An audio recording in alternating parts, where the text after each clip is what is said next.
邱之义想死，但他又不敢。这是他穿进一本逃荒文的第2天，不巧得很，这本文就是他目前正在追的小说，而他的原身就是小说中开局没活过3章的作死小能手，号称村里一枝花的俏寡妇邱之义。此时离全村逃荒还有半年时间。喵喵，果果，也不知躺了多久，他听见赵团团的声音。邱之义睁开眼睛，就看见小小的人儿伸出一双黑乎乎的手，在那一双小小的掌心处捧着几颗野果。最近几年干旱，这周遭几个郡县粮食收成年年减产，粮食的价格一路飙升，村里人常常会上山寻找一些野菜野果吃。3岁大的一个孩子，黑黑瘦瘦，衣不蔽体，却十分乖巧听话。娘，饿，小宝给娘吃果果。赵团团说着，把手里的野果凑到了邱之义嘴边，自己的小肚子却咕噜咕噜的叫个不停。邱之义心头微震，自己饿了都舍不得吃，还要把野果留给他吃。这孩子懂事的令人心疼。他3岁的时候还只会在爸妈的床头上撒尿尿哭唧唧呢。看着小小的人儿，邱之义想到他的结局，顿时生出一股子悲壮。不，他不认命，他一定要带着儿子活到大结局。邱之义坐起身，看着赵团团那一双干净澄澈的眼睛，他内心一下无比柔软，抬手摸了摸赵团团的脑袋。小宝自己吃，娘不饿，娘马上起床给小宝做饭吃。谢谢你哦，太懂事了这孩子。邱之义来到厨房，翻箱倒柜找了半天，就找出一小包米，还是糙米，其他的啥也没有啊。看着米里还有米糠，邱之义也不敢嫌弃了，能活命就不错了，哪里还能顾得了其他？唉，要是能吃点肉就好了。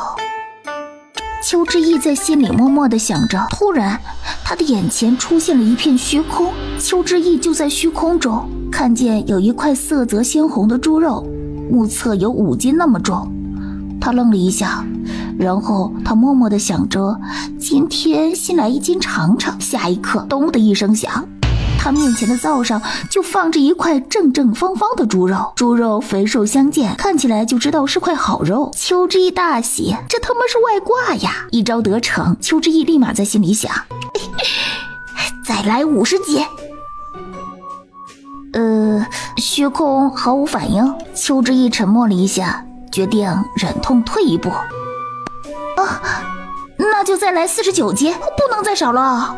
虚空静默，邱之义又连续试了几下，发现虚空根本没有反应。他懂了，刚刚那5斤肉只怕是新手礼包。邱之义很快就接受了这个现实，当即用意念扫了一遍空间，顿时有些失望，因为除了余下的4斤肉以外，里面啥都没有。不过这空间能储存肉，自然能储存其他的东西。空间面积不算很大，里面空落落的，目测有100来平方，只是在空间的外侧出现了一小块地。小说迷邱之义灵机一动，这土地莫不是还能种庄稼？想到这里，邱之义从柜子里找出半把南瓜籽，意念一动，进入空间后，用锄头把那一小块土地翻了一道，又用锄头挖了窝子，丢进南瓜籽以后盖上土。他正准备出来带点水进去给南瓜浇浇水，却看见空间一旁有个石缝一般的地方竟然在滴水，一点没夸张，就是一滴一滴的在往下滴。邱之义沉默了，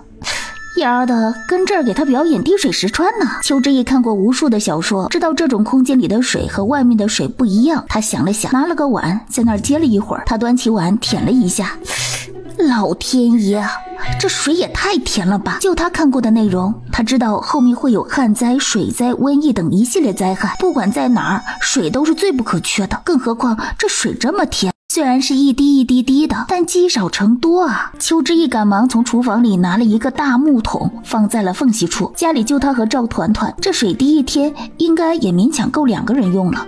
从空间里出来以后，邱之义才用之前剩下的米开始做饭。空间给了他5斤猪肉，现在菜板上有1斤。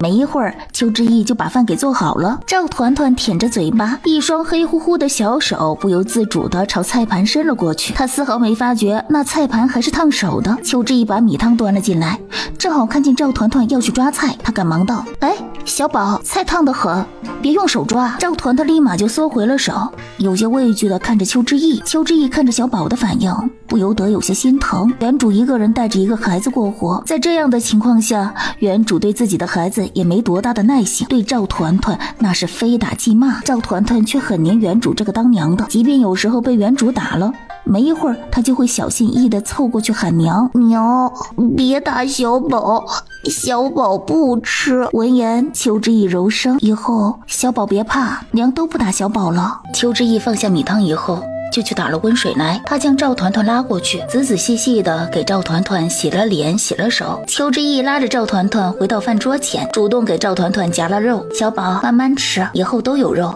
吃饱了，把碗筷收拾了以后，邱之意就开始分析当前的处境。原主那便宜相公跟人学着走伤，听说在一次雪崩的时候一命呜呼了，连尸骨都没有。自打男人死了以后，婆家一屋子的人都在变着法儿的把他赶走。毕竟他男人虽然死了，但家里还有土地和房屋。当然最让人垂涎的还是原主那便宜相公赵云山给他留下的传家宝，一块上好的玉佩。那玉佩是原主相公走伤的时候所得，因夫妻两人极其恩爱，赵云山就把玉佩留给了原主。为此婆家的人三天两头就来找原主吵架，玉佩、房屋、土地样样都想要。幸好村长是个公正的，婆家人也不敢明着动手，只能三天两头的给邱之意找不痛快。但一想到不久以后的逃荒，邱之意已经有了打算。婆家不是要他的房屋和土地吗？好，他卖给他们。他正打算带赵团团出去看看，就看到他婆婆秦氏以及他大哥大嫂一脸算计的朝他家里走来。邱之意叹了口气，只能等一下再出去了。秦氏走到院坝，见邱之意横眉冷眼地瞅着他，脸色十分的抗拒。秦氏眯着眼，之意呀，咱们可是一家人，娘是绝对不会害你的，你要听娘的话。邱之意冷笑一声，婆婆就是婆婆，永远都成不了娘。就算是嘴上喊着娘，但到底大家是什么关系，我们心里都清楚。有话说话，咱就不要来这些虚的耽搁时间了。听到邱之意一点面子都不给，秦氏面带恼怒。幸好大儿媳妇张氏扯了扯秦氏的衣角，秦氏这才忍着一口气。咱们吵了那么久了，与其就这么吵下去，不如我们各自退一步。你看看这房屋还有土地值多少钱，你折算一下给你大哥大嫂。闻言，邱之意愣了一下，之前和原主争论的时候，几个人就只想着白嫖，根本没有要拿钱的意思。不过他寻思片刻，原主拼死守护自己的家产，他们不敢明目张胆的抢占，现在就想出各退一步的法子来，这倒是瞌睡来了就遇到枕头。不过面对秦氏等人，如果太容易答应他们反而会心存怀疑，不肯出手。所以邱之意当即一脸警惕地看着秦氏三人，你们又在打什么坏心眼？我可告诉你们，我家的房屋田地你们想都别想，想了也是白想。他大嫂张氏一脸和善的，之意啊，你还年轻，我们确实也是一番好意啊。你以后指定是要改嫁的，若是你以后嫁人了，还把咱们赵家的土地和房屋带过去，你以为那外姓人就能打心眼里对咱团团好啊？团团以后也是要娶媳妇的，大哥大嫂给你保证，你给的这土地呀、房屋啊，我们只是暂时给团团保存着，等以后团团大些了，我们就还给他。你要是不信呢，我们还能立字据的。张氏说的有模有样的，但邱之意才不会信他那张破嘴。什么保存，打狗的肉包子还想捡回来，那只怕是在做梦。话倒是说得好听，凭啥我儿子的房屋土地要放在你这个大伯大伯母这里，放在我这个当娘的这里岂不是更稳妥？秦氏怒道，说白了，你就是想带着我儿的东西去养外头的野男人是不是？别以为我不知道，你和村里的葛老四勾勾搭搭的，他穷光蛋一个，不就是惦记着我儿云山留下来的家产吗？呸！你当真以为别人是看中你胸前的那两坨肉了？邱之意顿时就气麻了，他当即学着原主平时的样子，掐腰怒骂，你这杂碎老婆子，别以为谁当寡妇都和你当年一样，白天捂着衣领子正正经经的，晚上整个村子都是你的浪叫声，你这一天天的还好意思说上我了，你臊不臊？秦氏最恨别人拿他年轻的往事说事儿了，当即就要冲上去和邱之意厮打。张氏立马拉住秦氏，凑在他耳边，娘，房屋和土地要紧，冷静冷静。秦氏深吸一口气，摆摆手，你别和我打岔，我就问你，我儿云山留下来的东西你要多少才肯给我们？邱之意虽然极度看不惯几人，但是他现在要囤货，自然需要银子，半年以后逃荒，这些房子土地都带不走，捏在手里也没啥用处。既然这几个人作死，他就成全他们。要我的房子和土地也行，但你们得给我30两银子。妖兽啦！你个烂贼妇人，想钱想疯了！30两银子，你咋不去抢算了？我看你就是抢匪窝子里出来的。一直没说话的赵云海皱着眉，邱之意，30两银子可不是一笔小数，你手里还捏着云山送你的玉佩，那可值不少银子，你这就不能让我们少拿一些？就是啊，老二虽然死了，但娘对他同样也有生养之恩，他不能给娘养老了。以后这养老的事儿落到我和你大哥头上，你要是收了我们30两银子，以后娘吃穿用度生病的银子，你是不是也要替老二出一份呢？只要你一天不改嫁，这事儿就算到村长面前，村长也不会帮着你的。要我出一份也行，那原本属于娘的房屋土地，我也要分一份才行。秦氏三人万万没想到，他们在惦记别人的，别人还在惦记他们的。秦氏没好气的，我才不需要你养，我就是饿死了病死了也不需要你管我，我的东西你也别想分。闻言，邱之意冷笑一声，正好在原书中，他可记得逃荒开始没多久，张氏两口子就嫌弃这老婆子是个累赘。有一天晚上，趁老婆子熟睡的时候，赵云海就带着一家子偷偷走了，还没给老婆子留下半点水和口粮，老婆子没坚持几日就挂了。之意呀，你看看再少一些，大哥大嫂就算再没钱也给你买下来。我把房屋和土地卖给了你，以后我和团团吃啥住啥，看着30两银子不少，可坐吃山空的事可不长久。这房屋和土地你们若是要，就给30两银子，若是不要，我就卖给其他人，总归是有人要的。这个价格也能把张氏和秦氏存了一辈子的本掏出一大半了。一听他要卖给其他人，几人面上不由得都有些着急。28两，对，就28两，我们凑凑就给你。你若是不干呢，谁来买你的房屋田地，我就找谁的不痛快，看谁会买你的。行，但是我要现成的银子，明天就给我。要是不给，就算和你们拼命，我也不会把房子卖给你们的。见到以28两银子的低价拿到邱之意的房屋和田地，秦氏等人顿时都露出了满意的笑容。见几人都走了以后，邱之意才松了口气。他一回头就发现赵团团躲在门背后，眼神怯懦的在门口探头探脑的。邱之意心下一软，赶忙走过去，把赵团团从门背后拉到跟前。小宝别怕，娘在，娘不会让他们欺负你的。赵团团看着邱之意，眼前的娘好温柔啊，以前娘和奶奶他们吵完架都会冲她发火的，甚至还会动手打她。今天娘没有打她，还那么温柔。见小家伙不说话，邱之意知道这种事急不得，小孩子的性格得慢慢培养。娘要出去一趟，小宝在家等娘好不好？娘，我怕。确实，留这么一个孩子在家里确实不稳妥。那娘带着你一起出门。背了背篓，拿了锄头，就带着赵团团朝外面走去。一大一小两人牵着手朝地里而去。原主虽然懒，但也不是啥都不做的，只是平时那些重力活他做不来，只能请村里的男人帮忙。今儿是啥日子呀？咱们村里的金贵人都出来下地了，可真是稀奇。王嫂子，上次秦建哥就给他干了一上午的活，你到现在还记着仇呢。哼，干活倒是没啥，我就是怕我家那口子挡不住有些狐狸精的诱惑，跑去干人了。邱之意原本不想生事的，但他太知道村里妇人们的德行了，欺软怕硬。若是这一次不和他刚到底，他就天天会来欺负你。人性如此，没有办法。王嫂子，你要点脸吧，你家那老男人就你看得跟个宝贝似的，全村上下谁看得上你家那坨半年不洗一次澡的阿杂货呢？上一次你男人自己颠颠的非要跑来帮我干活，我不让他干，他还得求我呢，那一身的臭味熏得我鼻子都麻了。我求求你了，没事儿多看着点你家男人，别放出来恶心人。听到邱之意的话，旁边干活的人都笑出了声。邱之意不想搭理他们，拉着赵团团就走。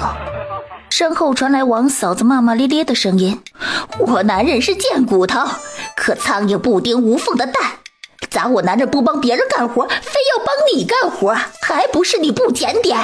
放心好了，我就算找村口那个野男人，也不会找你男人。村人他们好像听见了什么了不得的消息了。娘，以后小宝打死他们，欺负娘的人，他们坏。白德的儿子真贴心。好，那小宝要好好长大，长大以后保护娘。两人来到地里，邱之义看着地里被晒得烟哒哒的庄稼，他不由叹了口气，随即开始把结出的南瓜摘了放进背篓里。想到这土地马上就要归赵元海他们所有了，邱之义也顾不得其他，甭管结出的南瓜大小，一律全摘了，连个拇指大小的迷你版南瓜邱之义都没有放过。把周遭结出的南瓜都摘得差不多了以后，邱之义便拿起锄头开始挖土豆。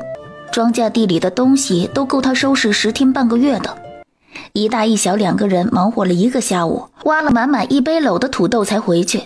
走到村口的时候，就看见一个身形壮硕的男子从旁边的简陋草棚里走了出来。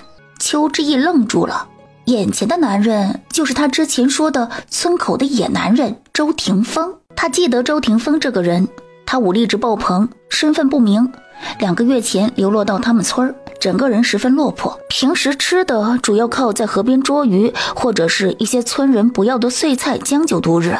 在小说中，他记得周廷峰偶然被人所救，他后面凭着自己的一己之力，硬是把救他的人在吃人的逃荒避难路途中保护得十分安全。当然，书中描述周廷峰其人人品正直，最重要的是不近女色，视女色为粪土。想到这儿，邱之义心思急转，俨然有了新的打算，随即朝周廷峰走了过去。听见脚步声，周廷峰赫然转身，一脸戒备地盯着邱之义。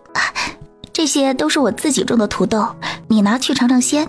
邱之义神色从容，然后把衣兜里的土豆放在草棚跟前，转身就走。周廷峰看着离去的女人，脑子里只有一个念头：这个女人她想干什么？邱之义回到家中，简单的洗了把脸，又给赵团团洗脸洗手。洗完以后，小半盆清亮的水顿时就黑沉沉的。邱之义把赵团团安顿在旁边的椅子上，自己就开始冲洗土豆。由于天干地旱，整个村庄稼地缺水严重，但村里的水井里还有活水出来，人畜用的水也还算够。这也是为啥明明在闹干旱了，村里人还不甚着急的原因。只是邱之义知道，要不了3个月，村里的这口井也会断水，到时候村里人找不到水源，这才反应过来大旱没有给他们留下喘息的时间。可惜到时候一切都已经来不及了，所以就算现在邱之义用水都在尽量节约。现在他得把挖来的土豆和南瓜洗干净以后放进空间里保存起来。1背篓土豆，邱之义洗了2桶水才洗完。洗完以后，他站起身，才发现赵团团已经躺在椅子上睡着了。小家伙长得很可爱，他借着窗外的月光，小心地把赵团团放在了床上。喵！刚刚给赵团团盖上被子，就听到小家伙呢喃了一声。虽然穿到了这样一个悲催的世界里，但也不是毫无温暖的。邱之义拿了一些土豆和2个南瓜放在簸箕里，这些留着明天吃，剩下的他全部放进了空间里。空间像一个空荡的房间，邱之义把土豆放在角落里，又把南瓜放在一边，他得尽量节省空间，后面他囤了物资才有地方放。邱之义想起下午时种下的南瓜种子，他不由朝旁边的一小块土看去，这一看，邱之义不由瞪大了眼睛。虽然早就预料到这土地不一般，但邱之义万万没有想到，才种下几个小时的南瓜籽竟然已经冒出了嫩芽，按着这生长速度，只怕要不了多久就能长出藤子结的南瓜来。再往旁边的石缝一般的地方看去，只见那缝隙还在滴水，大木桶里也接了有几大碗水了。这水他之前尝过了，甘甜清冽，解渴得很。外面要喝2大碗能解渴的，喝这水只要2口。木桶够大，只怕要接满木桶得花个10天半月的。邱之义寻思片刻，看来还得再提前购置一些木桶。从空间出来以后，邱之义躺在椅子上休息了一会儿。此时整个村点油灯的人家不多，抬眼看去大多都是黑漆漆的一片。邱之义在椅子上坐了一会儿，便起身进屋关门睡觉。他刚刚拴了房门，就听到隔壁的王老太婆语气担忧的声音传来：天老爷呀，看着月亮这么亮，明天只怕又是个大太阳天，地里的庄稼再晒下去都要干死了。邱之义进了房间，挨着赵团团躺了下来。刚刚一躺下，赵团团迷迷糊糊的就翻到了他怀里。邱之义罢了，白德的儿子，抱着吧。邱之义这一觉睡得很香甜，只是或许是心里一直惦记着囤物资的事，天蒙蒙亮他就醒了。虽然从前他一直有睡懒觉的习惯，可当下这习惯得改了。空间里可以蓄水，他得趁没人的时候多挑些水来存着。水井在村口，邱之义一路走来，发现村里人都还没起床，他得多挑2桶水放着。清晨的风带着丝丝凉意，邱之义挑着一担水，摇摇晃晃地朝家中走去。他原本可以在水井里把水打了放空间里的，这样就省得挑回家了。不过他进空间出空间都是凭空出现凭空消失的，虽然这会儿周围没人，但难保就真的被人发现。路过周霆锋草棚的时候，邱之义下意识朝旁边看去，这一看就看到那草棚中间露着一双直勾勾的眼睛，正一动不动地盯着他。嚯！邱之义吓了一跳，剩下的半挑水因为他一个趔趄尽数倒了出来。他看着自己辛苦挑的水洒了一地。大清早的你做什么？明知道这是大路，你还抠个洞露出一双眼睛吓人，你那眼瞪得那么远干什么？就你的眼睛好看呢。他晃晃荡荡的水声和脚步声把他给吵醒了，他就起来看一看，怎么就惹着他了。不过看着他因为他摔了的水桶和湿漉漉的鞋，周霆锋想了想，忍了，好男不跟女斗，更何况昨天还吃了他的土豆，罢了，吃人嘴软。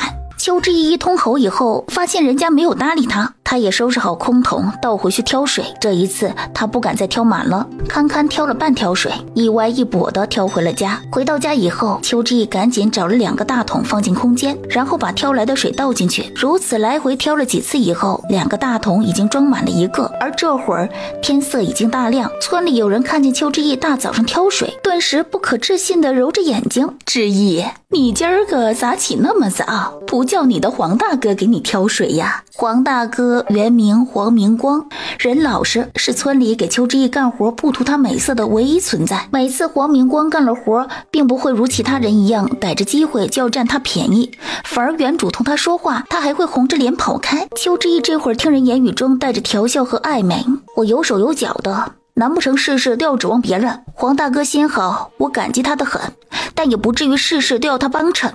这邱之义今儿个是不是脑子被门夹了？怎么说话这么冲的？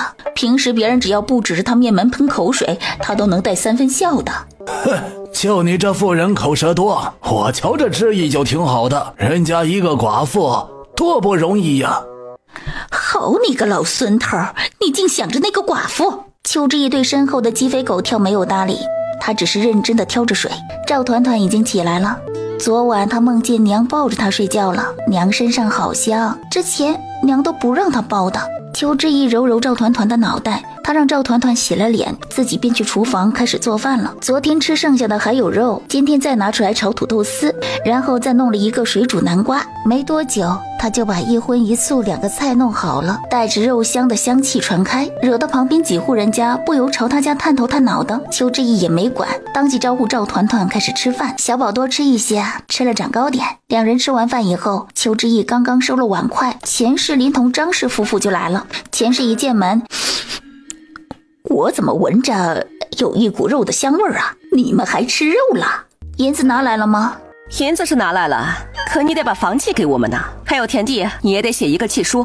我们关起门来说的话不作数，这样咱们去找一个公证人来做见证，你们看村长成不？成。几个人随之来到村长家，见着他们几个一起来，有好事者不由得跟着凑了过来。一听见邱之义竟然选择把自己的房子卖给赵元海一家，他们顿时都惊呆了。邱之义这女人怕不是想银子想疯了吧？把自己的落脚的房子都卖了，她以后住哪儿呀？真是个愚蠢的妇人，也不想想她自己倒是不愁没有地方睡觉，可她还带着一个儿子呢。啥？之义？你说你是不是遇上什么难处了？他现在又卖房子又卖地的，虽然这2年年岁不好，收成不咋样，但土地可是我们这些泥腿子的命根子呀！没有了土地，以后你的子子孙孙拿什么养活自己啊？是不是你们3个逼他们孤儿寡母变卖家当？我说秦嫂子，你也真是的，赵云山虽然没了，但这团团好歹也是他的根儿，你就非把他们孤儿寡妇逼上绝路吗？团团就不是你们赵家的血脉了吗？村长，这话可不行乱说的，我老婆子可没有逼迫他们，是他们自己商量的。再说这可不是逼迫，是拿钱的买卖。没有，村长，这次是我自个儿愿意的。虽然我有房屋田地，可是村长您也瞧见的，我一个弱女子，村里的活我实在是干不了。再加上这年岁也不好，做出来的粮食都不够我们母子两个吃。与其这样空着肚子等下去，还不如把田地也一块卖了吧。卖了，我想去镇上摆摆摊，做些小吃食，这样我觉得要容易一些。村长看着邱之义这张漂亮至极的脸蛋，自然知道村里男人们的心思。人一个寡妇做到如今这地步，确实是不容易了。若是邱之义真的能去镇上做点小生意，把田地房屋卖了，或许真的能成。既然都明白，那就写契书吧。外头的村民一听邱之义竟然还卖了田地，众人顿时就议论开了。邱之义这女人铁定是疯魔了，怎么好好的就同意卖田地了呢？要我说啊，卖啥也不能卖地。邱之义，我看她是脑子被驴踢了吧，疯女人！人家都说了，可以去镇上做点小生意。外面的人越说越大声，邱之义正要出去同人理论的时候，村长已经铁青着脸走到门口处了。刚刚那些话是谁说的？再给我说一遍，我这上了年纪没听清楚。面对威严的村长，众人立时噤声。村长见外面的人都闭了嘴了，他才回到屋中。写契书吧。村长，写契书之前，我得把一件事写进去。我娘说了，只要我把房屋和田地卖给大哥大嫂，那他以后就不用我赡养他，他的所有事都不归我管，以后是死是活，同我和团团没有关系。这些话当真是你说的？村长，老婆子说话算数，你辈分高，今儿个请你做个见证，以后我是死是活都和这个女人没有关系。我的老房子还有田地，她也别想分。我养老以及身后事也不需要她插手。我的所有东西都是我大儿云海的。赵云海确实是个好大儿，你就等着被你的好大儿抛弃吧。秦嫂子，你这心眼儿也太偏了。虽说云山没了，但团子总是你赵家的子孙吧？你的房屋田地总该留一份给团子。村长，若是云山在，娘的房屋和田地自然会留一份给他。可如今云山不在了，有些话虽然不好听，但也是事实啊。我这弟媳妇年纪还小，人也伶俐中看，以后她必定是要改嫁的。我娘总不能跟着她一起嫁过去吧？到时候我娘有个啥事儿，还不得靠我和云海照料啊？不管咋说，我娘的房屋田地都给我们也没捡着什么便宜啊。就是，我的房屋田地何该是我大儿云海的？村长，你放心吧，以后我肯定不会赖上这个女人的。邱之义太知道秦氏等人的嘴脸了。村长，你让大伙儿都进来做个见证吧。今日他是如何无情的，往后无论出了任何事，我也希望大家公正些，不知情的人问起也能替我辩解一二。邱之义的话刚刚落地，门口站着的村人便涌了进来。众人虽然看不惯邱之义平时靠出卖美色赚取免费劳动力的德行，但更看不惯秦氏等人欺凌人的嘴脸。这事儿我们在外面已经听见了。我说钱大婆，你这么做可曾想过你的孙儿以后要怎么活吗？就是啊，没房屋田地，以后团团咋娶媳妇啊？如意不管以后嫁不嫁人，但现在她既然没嫁，就还是你家的儿媳妇，你这么做也太过分了。你们咋说话的？我们这又不是抢，我们这是拿白花花的银子买的。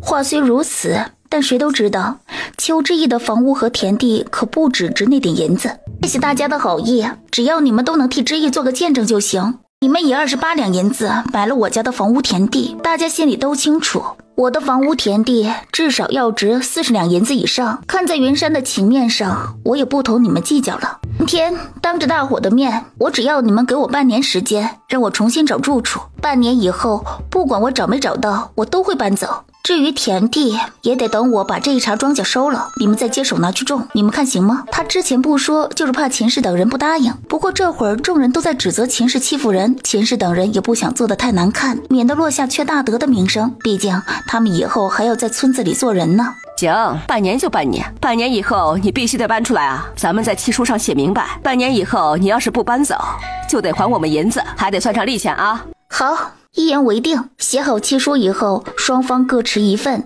在村里人的见证下，秦氏三人把带来的28两银子当面拿给了邱之义。既然契书都写了，这事儿就算是成了定局了。以后不管发生什么事儿，你们双方都不得反悔。不会不会，老婆子绝对不反悔。村长你放心吧，我们不会反悔的。那就行，不管吃亏还是赚，这买卖定了就没有回头路了。事情定了以后，秦氏三人兴冲冲地回家去了。如意来了，快坐快坐。知意、团团，你们来了。大娘，黄大哥，我们吃过了，饭就不吃了。我这会儿有事要出去一趟，团团在家没人照顾，我想把他放到你们这里，帮我看管半天，一会儿我就回来。黄母自己就是一个寡妇，年轻的时候一个人带大黄明光，所以就算全村的人对邱之义看不起，可他对邱之义却十分和善，因为邱之义经历的这些事儿，他年轻的时候都经历过，他知道寡妇在这样的村里过日子多难。你去忙吧，团团就在我这里，我帮你看着。我也帮着看。那就麻烦大娘和明光大哥了。小宝，你就在婆婆家玩一会儿，娘一会儿就回来给你做好吃的。好。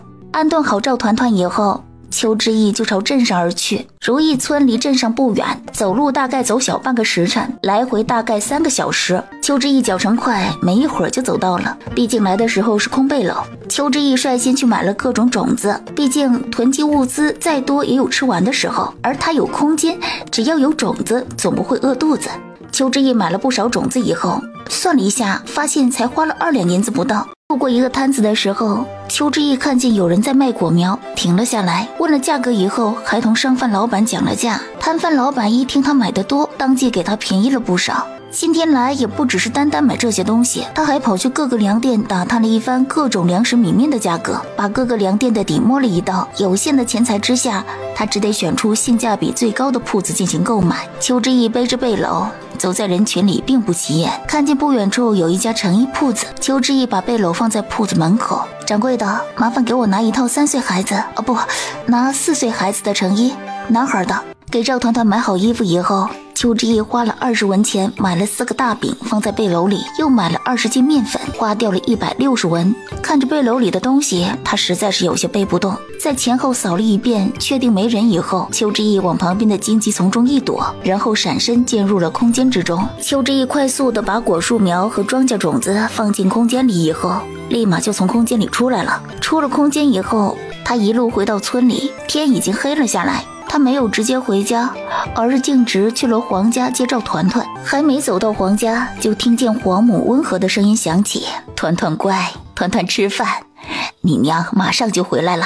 外面黑，我们进屋等吧。”奶奶，我娘是不是不要我了？邱之义听得心下动容，他加快脚步走过去，然而人还没到，就看见赵团团旋风一样朝他冲了过来。小宝，慢一些，娘来接你了。娘，知意回来了。大娘，我回来了。大娘，这2个饼你和黄大哥一人1个。别呀，知意呀，你一个人带着孩子不容易，大娘咋能要你的东西呢？大娘，你放心吧，我和团团都有，平时你和黄大哥就帮了我不少忙，不过1个大饼，大娘就不要同我客气了。大娘要是再推辞，那就见外了。知意呀，我听人说你把家里的田地和房屋都卖了，你这以后如何是好啊？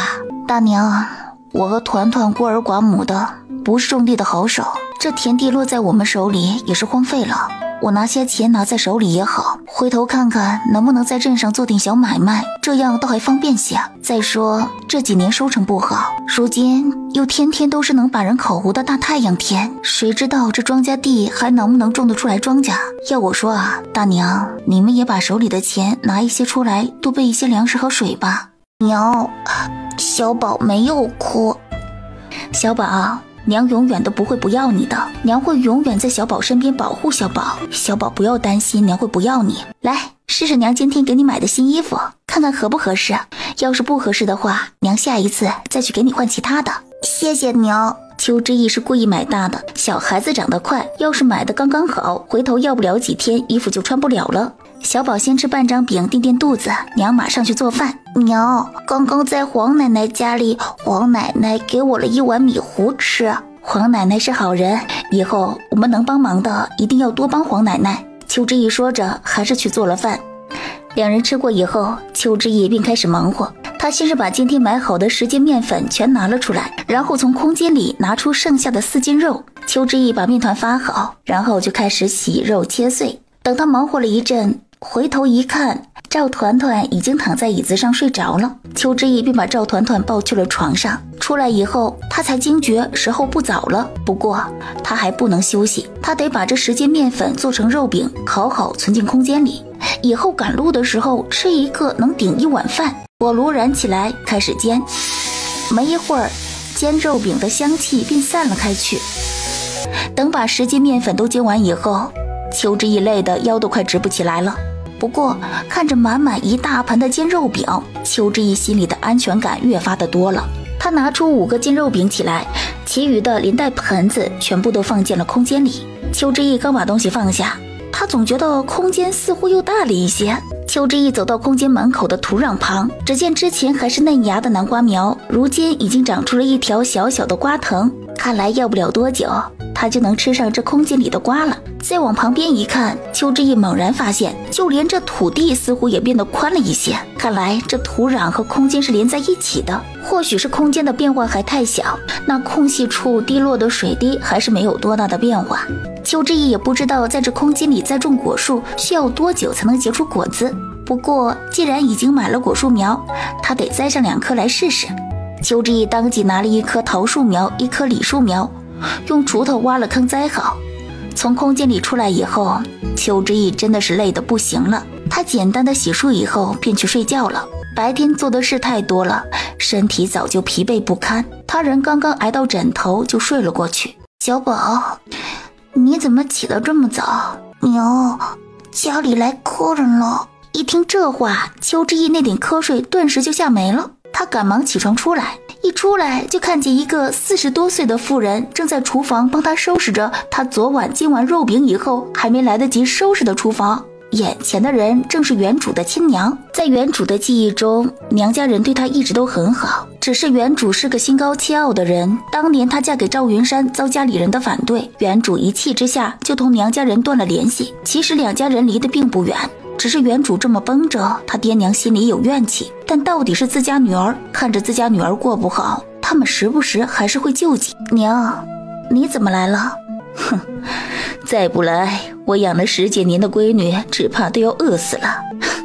娘，不会的，我这么大一个人了，不会饿死的。娘，我来收拾吧。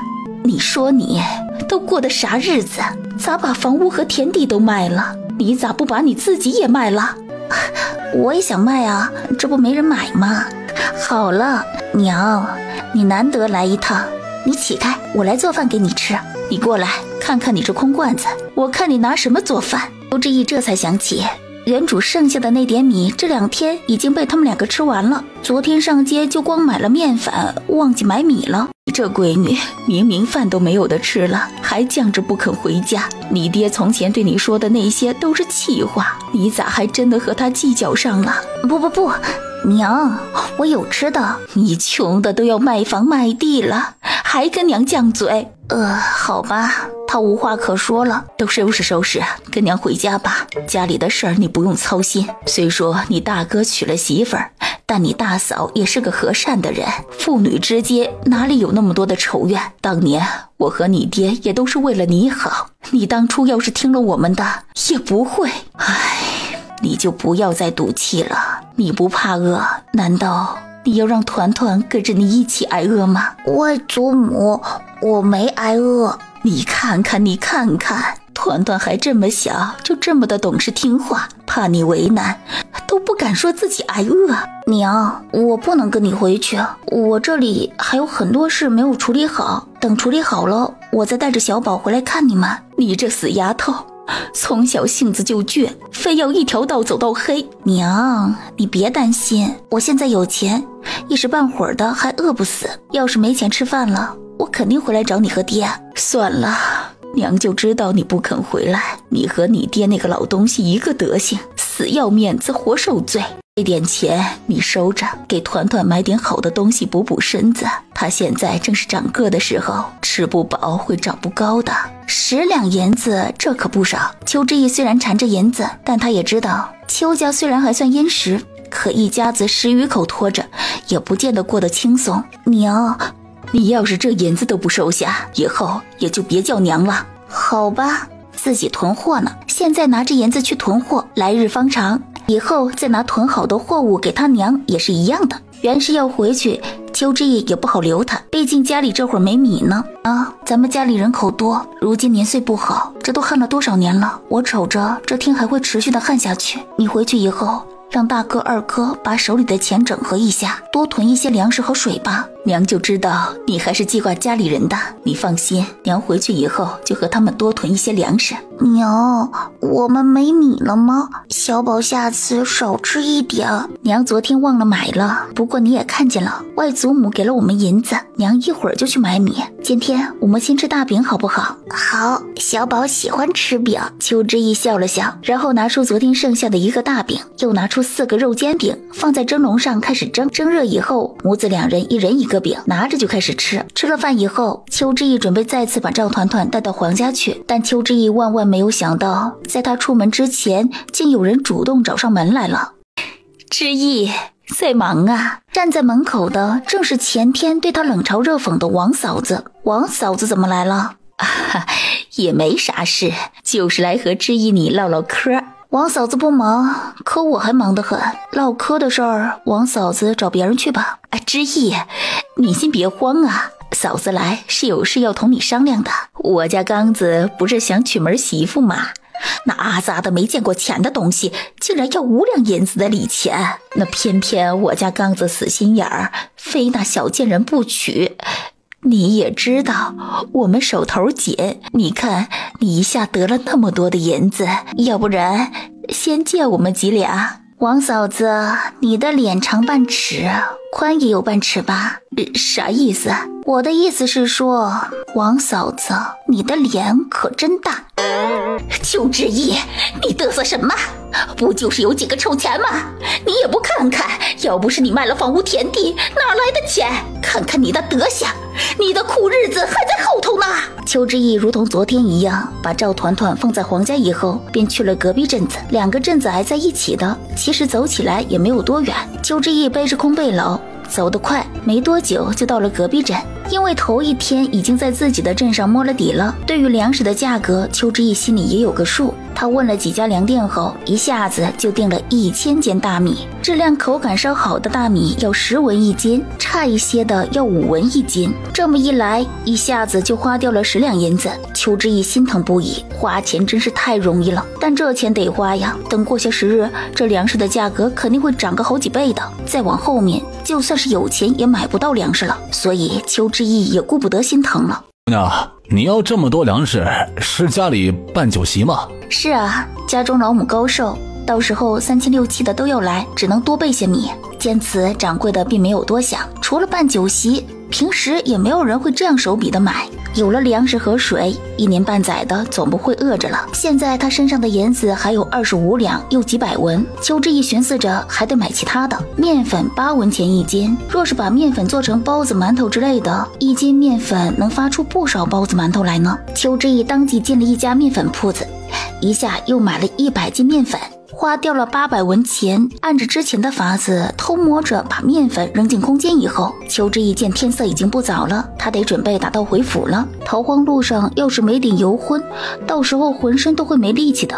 想到这儿，邱之意跑去屠宰场买了50斤肉，50斤肉被切成一块一块的。邱之意回去的路上拿了1小块肉起来，其余的就被他全部扔进了空间。等他回到家中，天已经黑下来了。村里人远远地看着邱之意背着背篓，一个个知道他现在有钱，都猜测着他肯定是去买好吃的了。以后手里的银子花光了，那就是邱之意生不如死的时候了。他们甚至隐隐有些期待看着邱之意到时候四处流浪讨饭的样子。邱之意回到家以后，就连忙跑去黄家接赵团团。这次他从空间里拿了2个肉煎饼出来，给黄家带过去。大娘，这是我自己做的，你和黄大哥尝尝。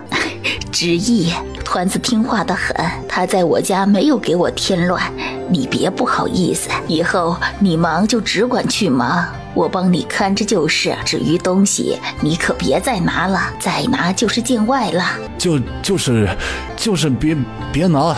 大娘，我没有见外，我知道你心疼我，你快拿着吧，不拿才是同我见外呢。邱之义强自把2张肉煎饼递到黄母手上以后，这才拉着赵团团回家来。回到家后，邱之义切了一小截肉，又炒了菜，就着米汤，娘俩吃得饱鼓鼓的。邱之义把空间里的肉全部弄出来以后，一边烧热了铁锅，然后把肉放进去烙。邱之义烙完了肉，还得把肉洗干净切碎。在这个逃荒的世界，唯一的安全感就是来自丰厚的物资，肉是生的，到时候逃荒路上肯定是不方便拿出来做菜的。邱之义决定把这些肉全部弄熟了放进空间，这么一来今晚的工作量就大了起来。50斤肉今晚切完了，估计都要后半夜了，要想煎完那是不大可能的。于是邱之义留了一半扔进空间，剩下的一半今晚得全部煎完。他把煎好的肉和油全部都放进了空间里，这才想起好一会儿没管赵团团了。他朝椅子上看去，根本没有发现赵团团的影子，赶忙去房间。一进房间就看见赵团团不知什么时候自己爬上了床，自己扯了被子盖上了，没让他操半点心。邱之义洗漱以后就躺床上了。第二天，邱之义起来切了土豆，准备用剩下的肉切一点来做土豆肉丝饭。他肉还没来得及翻出来，就听得门外响起了2道脚步声。邱之义往窗外望去，就看见2个强壮的青年，一人手里提了2口袋沉甸甸的东西走了进来。邱之义一愣，这才想起2个人正是他娘家的2个哥哥。大哥、二哥，你们怎么来了？咋不能来了？能，当然能。三妹啊，你可别和大哥计较，你别看他嘴上凶巴巴的，昨儿娘回去之后说你没饭吃也没钱用，他比谁都急。大哥只是怪你这一直不和家里往来，和家里人置气，这自己受着苦还拉着团团受苦，没吃的没用的也不知道回家里来拿来。你呀从小就倔，面子哪有那么重要啊？我不回来是因为我有吃的。这就是你所说的有吃的？你没出嫁之前何曾吃过半点苦？当初爹不让你嫁，你非要嫁，如今还犟着不回家，你倒是长志气了。三妹，大哥这是看你顿顿吃土豆，心疼你才急的，你别怕，大哥不是真的生气。大哥、二哥，你们莫要着急，我真的不是顿顿吃土豆的，我买了肉的，2位哥哥不要担心。爷，你是为了吃上肉才把房子和田地给卖了？看着邱之义一下买了那么多肉，这要不是太久没有吃馋狠了，谁会一下买这么多？房屋和田地对我们这些庄稼人来说那是根本，你这卖了就卖了，没房咱们回去给他修一间新的房子，田地也分他一块，等团子长大了也能自己种地。大哥说的对。大哥、二哥，这事以后再说吧，目前我还能过，要是我真的过不了，我答应你们，我一定带上孩子回家来。你还是不愿意和我们回去？大哥，三妹暂时不愿意回来啊，就算了，等她过些日子想通了，自然就回来了。邱向北走到他们刚刚带来的口袋旁，伸手解开了口袋，里面一下就露出了满满的大白米。另外一个口袋里，除了给邱之义的几件衣服和赵团团的衣服以外，还有牛肉、羊肉、鸡肉、鱼。这些肉啊，你拿盐腌一下，能多放几天。这鱼呢，是爹在河边里钓的。牛肉啊，是大嫂在街上买的。这羊肉是我们自己家宰的。等你吃完了，我和大哥再给你送来一些。多谢大哥、二哥。你别和大哥计较，他这人呢，一向是面冷心热，你是知道的。那这里有10两银子，是我和大哥凑来的。还有2两是四弟的压岁钱，他让我们一并给你。你是我们邱家的姑娘，千万别亏待自己。邱家呀，永远是你的家。你要是想回家了，我们都等着你。好，多谢二哥。团子，过些天让你娘带你回来舅舅家玩好不好啊？好。邱向北说完，嘱咐了邱之义几句就要离开。二哥，我最近老是做一个梦，我梦见要不了多久，我们这远近的人都要去逃荒。我梦见这天持续的放晴，一直不下雨，地里的庄稼都旱死了，周围的井水也都干枯了，到时候没水没粮食，就算有银子也买不了米粮，大家都被迫南迁。之义啊，你看你都饿出癔症来了。这几年呢，虽然对从前来说呀，确实是有一些旱情，但是情况呀也没那么严重，大家呢还是勉强能吃饱的。老人家们都说了，隔个10年8年的，总会有这么一段时间的旱灾年，等熬过来呀就好了。你呀不要多想了哈。多多的话他也不敢再说了，再说只怕真的会被人当成患了癔症。不过呀，你担心的也有道理，你放心，昨天娘回去之后啊，和我们说了，我们呢已经准备去再多买一些粮食放着了。反正粮食囤着也不会坏，多买一些备着也不是坏事啊。邱向北点点头，这才和邱向南一道回去了。父子两人吃过饭以后，邱之义趁赵团团不注意，去隔间把娘家人送来的东西都放进了空间。随后两个人就背着背篓和锄头一块去地里干活。之义啊，现在不是挖土豆的时节，你瞅瞅这土豆就鸡蛋这么大，现在挖可惜了，你再等1-2个月挖吧，到时候大的能有一个小碗大呢。叔，这天太热了，你看看这土豆叶子都要被晒干死了，要是再这么勤下去，哪里还能长得到小碗那么大？只怕到时候埋在地里的土豆都能烂掉，倒不如现在挖出来，吃的至少是新鲜的。叔，要不你们也早点挖一些出来尝尝鲜？中途喝了一次水，后面就带着赵团团把一大块土豆都挖完了。一背篓背不下，那就背2次。邱之义让赵团团在地里守着，他自己先背一背篓回去。邱寡妇真是疯了，这土豆现在才多大呀，他还把这些全部都挖回去了。平时吃2个土豆就饱了，他这吃10个也不见得饱呀。你管人家啥时候挖呀？人家自家地里的，想啥时候挖就啥时候挖。邱之义气喘吁吁的把一背篓土豆背到河边的河堤上歇气的时候，就看到周霆锋正坐在河边钓鱼。邱之义原本打算歇一口气就走。之义，邱之义抬眼看去，就看见葛老四挥舞着手臂朝他跑了过来，这样才真正是原主的暧昧对象。原主开始的时候确实嫌弃葛老四家穷没本事，可是好女怕缠郎，说的就是葛老四。之义啊，你咋这么早把土豆给挖了呀？还挖这么多？不是你吃得下这么多吗？你也知道我那大哥大嫂还有老婆子跟索命鬼似的，我现如今已经把田地卖给他们了，我要是不早点去把种下的庄稼收了，以他们不要脸的德行，这土豆长大一些还能有我的份吗？你说的倒也是。你说啥？你把田地卖给他们了？我这才出去走一趟货，你咋把田地都给卖了？这卖了之后你和团团吃啥呀？走一步看一步吧，不卖给他们，他们成日来吵我，我耳朵都起茧了。既然都卖了，那就先过着吧。你放心，以后我多出几趟货，赚的钱都给你，咱们一起把团团养大了，等有钱了，咱们再生几个自己的崽子。打住，谁答应要给你生崽子了？你放心，就算我和你有了崽，我对团团的心也不会变的，我肯定还当他是亲生的。你们非要在我面前说吗？不好意思啊，有些冒行了。看着之意就忍不住想说这些话。之意啊，你少背一些，背这么多会累的。葛老四说着，他自己一弯腰就背上了背篓。邱之义看着没有多少水的小河，他觉得就算没有他和葛老四吵闹，周霆锋也钓不上什么鱼。邱之义回到家中，葛老四已经把土豆倒在了屋里一角。之义，你在家里待着啊，我去把剩下的背回来。四哥，地我已经卖出去了，以后家里也没有什么活要做了。这些年四哥照顾我们母子不少，我对四哥真的很感激，但我一个寡妇，四哥以后还是不要在我这里耽搁了。村里村外好姑娘多的是，四哥有空多留意一些。之义，你是不是怪我这次回来晚了呀？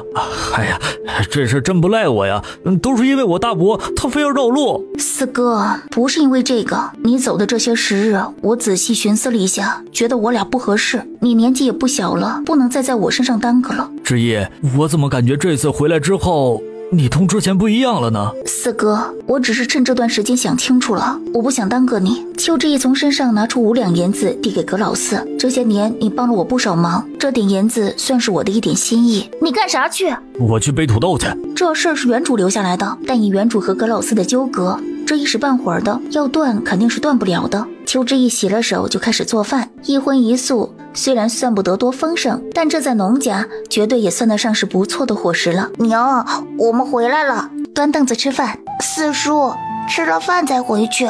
水盆里有水，洗了手吃饭。吃饭的时候2个人也一声不吭，吃完了以后进水缸里的水只有小半缸，他熟门熟路的去拿了水桶和扁担，依旧一声不吭的出去了。其实这葛老四人也挺好的，但对于逃荒来说，葛老四并不是最佳选择，并不是说葛老四的武力值比不上周霆锋，就葛老四那一堆子亲戚，将来就是一堆麻烦。偏偏葛老四是个重情义的人，到时候他做不到对他的亲戚们见死不救，如果他还硬要和他扯在一起，那他也不会有好下场的。而周霆锋不但人品是作者保证的，这人的武力值爆棚。想到这里，邱之义决定硬起心肠，果断拒绝葛老四。虽然葛老四对原主有恩，自己这么一操作有忘恩负义的味道，但比起自己的命来，好像这也算不得什么大事儿。再说以后能帮葛老四的地方，他也会尽力的去帮。邱之义收拾了碗筷，让赵团团在家等着，他自己就朝水井的方向而去。四哥，你把水桶放下，我有话同你说。你要是觉得自己说错了话，要跟我道歉的话，那就不必了。只是以后啊，别再说这些话就行了。四哥，我说的是认真的，我很感激你这些年对我和团团的照顾，但这些时日我认真想过了，我不能再耽搁你了，我们之间是不会有可能的。不可能？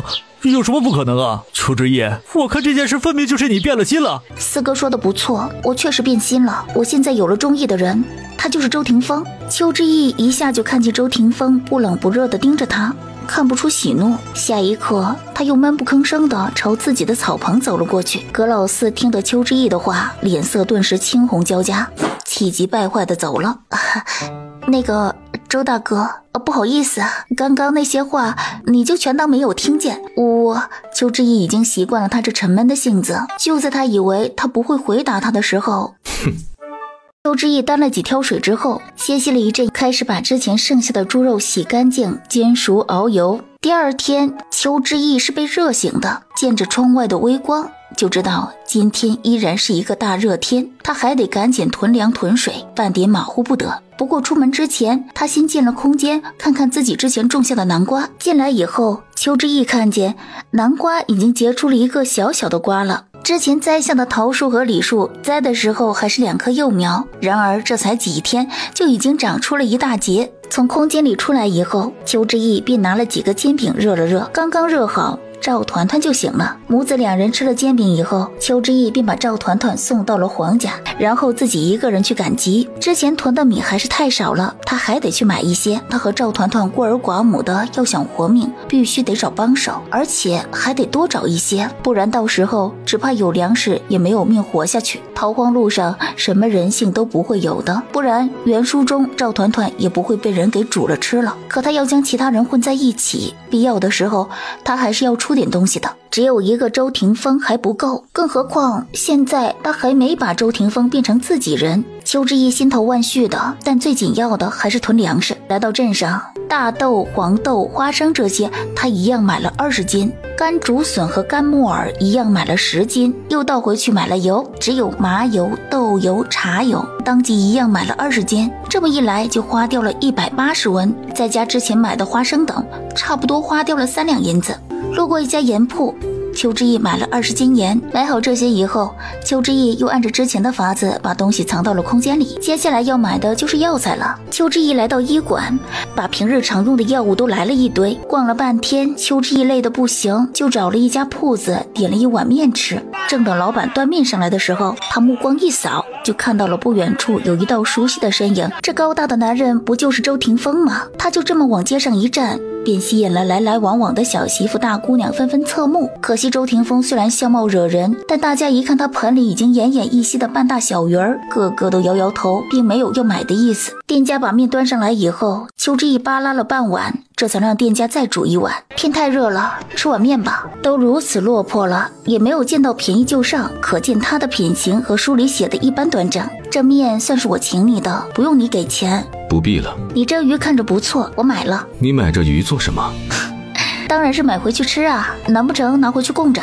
你就说你这鱼多少钱吧。怎么了？难不成你这卖鱼的还得挑客人？2条60文。我今天买的东西多，实在是腾不出手，你帮我端回去一下。周霆锋虽然觉得自己和邱之义是公平交易，但他心里总有种亏欠了邱之义的感觉，这让他有些郁闷。周霆锋端了装鱼的盆子，当真和邱之义一起去了面馆。他寻思着自己要怎么和这闷狐狸扯上关系，回头成为自己人。周大哥，那个昨天我说的那些话，你不要放在心上。什么话？他昨天说他变心了，现在中意的人是他。他来如意村也有些时日了，他在村里是啥情况和名声，他也是有所耳闻。他昨天当着他的面敢说出那样直白的话来，今天提起这事竟然还会脸红，看来他也并不是表面上的那么彪悍。他同他之间哪里有那么深厚的感情？他说他对他动心，只要没瞎就能看得出来，说的是假话，他就是利用他去拒绝葛老四罢了。你再说一遍，我有些忘了。不会吧，才昨天的事儿。下一刻他便瞧见周霆锋的嘴角微不可察地弯了弯，随即又一派正经的模样。他得好好的想一想，原书中描绘他的词语到底是不是用的正直可靠。两人吃了面，邱之义站起来准备付钱，却没想到周霆锋率先站起来付了面钱，还把他的那一份也一块付了。好了，邱之义觉得不用想了，这人就是个正直的，绝对不是因为他给他付了面钱。两人回村的路上，一路上两个人都没开口。周大哥，我想请你做我家团团的师傅，教他一些拳脚功夫，你看行吗？上次周大哥和村里的人打架，我瞅见了，我看周大哥的身手好，我们孤儿寡母的被人欺负久了，也想有出头之日。周大哥要是愿意教我家团团，周大哥的一日三餐就由我来供。虽然这女人一副商量的语气，可他隐约中只觉得这女人是在照顾他。我的命不好，云山去得早，我们孤儿寡母的，放眼整个村，还不是谁想欺负就能欺负。我被欺负了不要紧，可我家团子还小，我不想他长大了也还要被人欺负。我答应你就是。这话刚出，他就看见刚刚那张失落的小脸一下就布满了惊喜，那神情转换的也太快了些，搞得刚刚那些难过就跟装出来的似的。那以后就麻烦周大哥了，要是有了周霆锋的保护，他的活命大计就成功了第一步。哎呀呀，这不是邱姐姐吗？这邱姐姐果然厉害呀，一天换一个男人，可不像我，都没人中意我。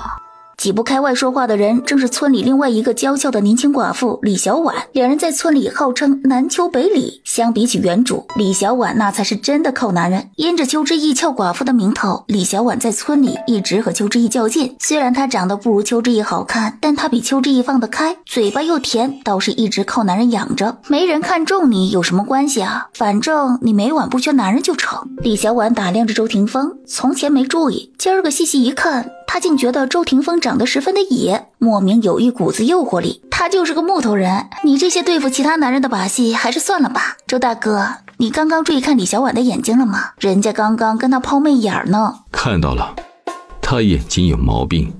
这哪里是钢铁直男，这分明是钢铁侠呀。回到家以后，赵团团还在黄家，周霆锋下意识就要走，你等一等。何事？邱之义想了想，决定好好的和周霆锋谈一谈。既然周霆锋人品过硬，他想坦诚的说开，反而会更好一些。周大哥，你在如意村无亲无故，我同团团也是孤儿寡母，如今这年岁也不好，旱情越来越严重，我想同周大哥商量商量，以后我管周大哥吃喝，周大哥保护我们娘俩，你看成不？明面上周大哥教团团拳脚功夫，其他的事我自己来就行。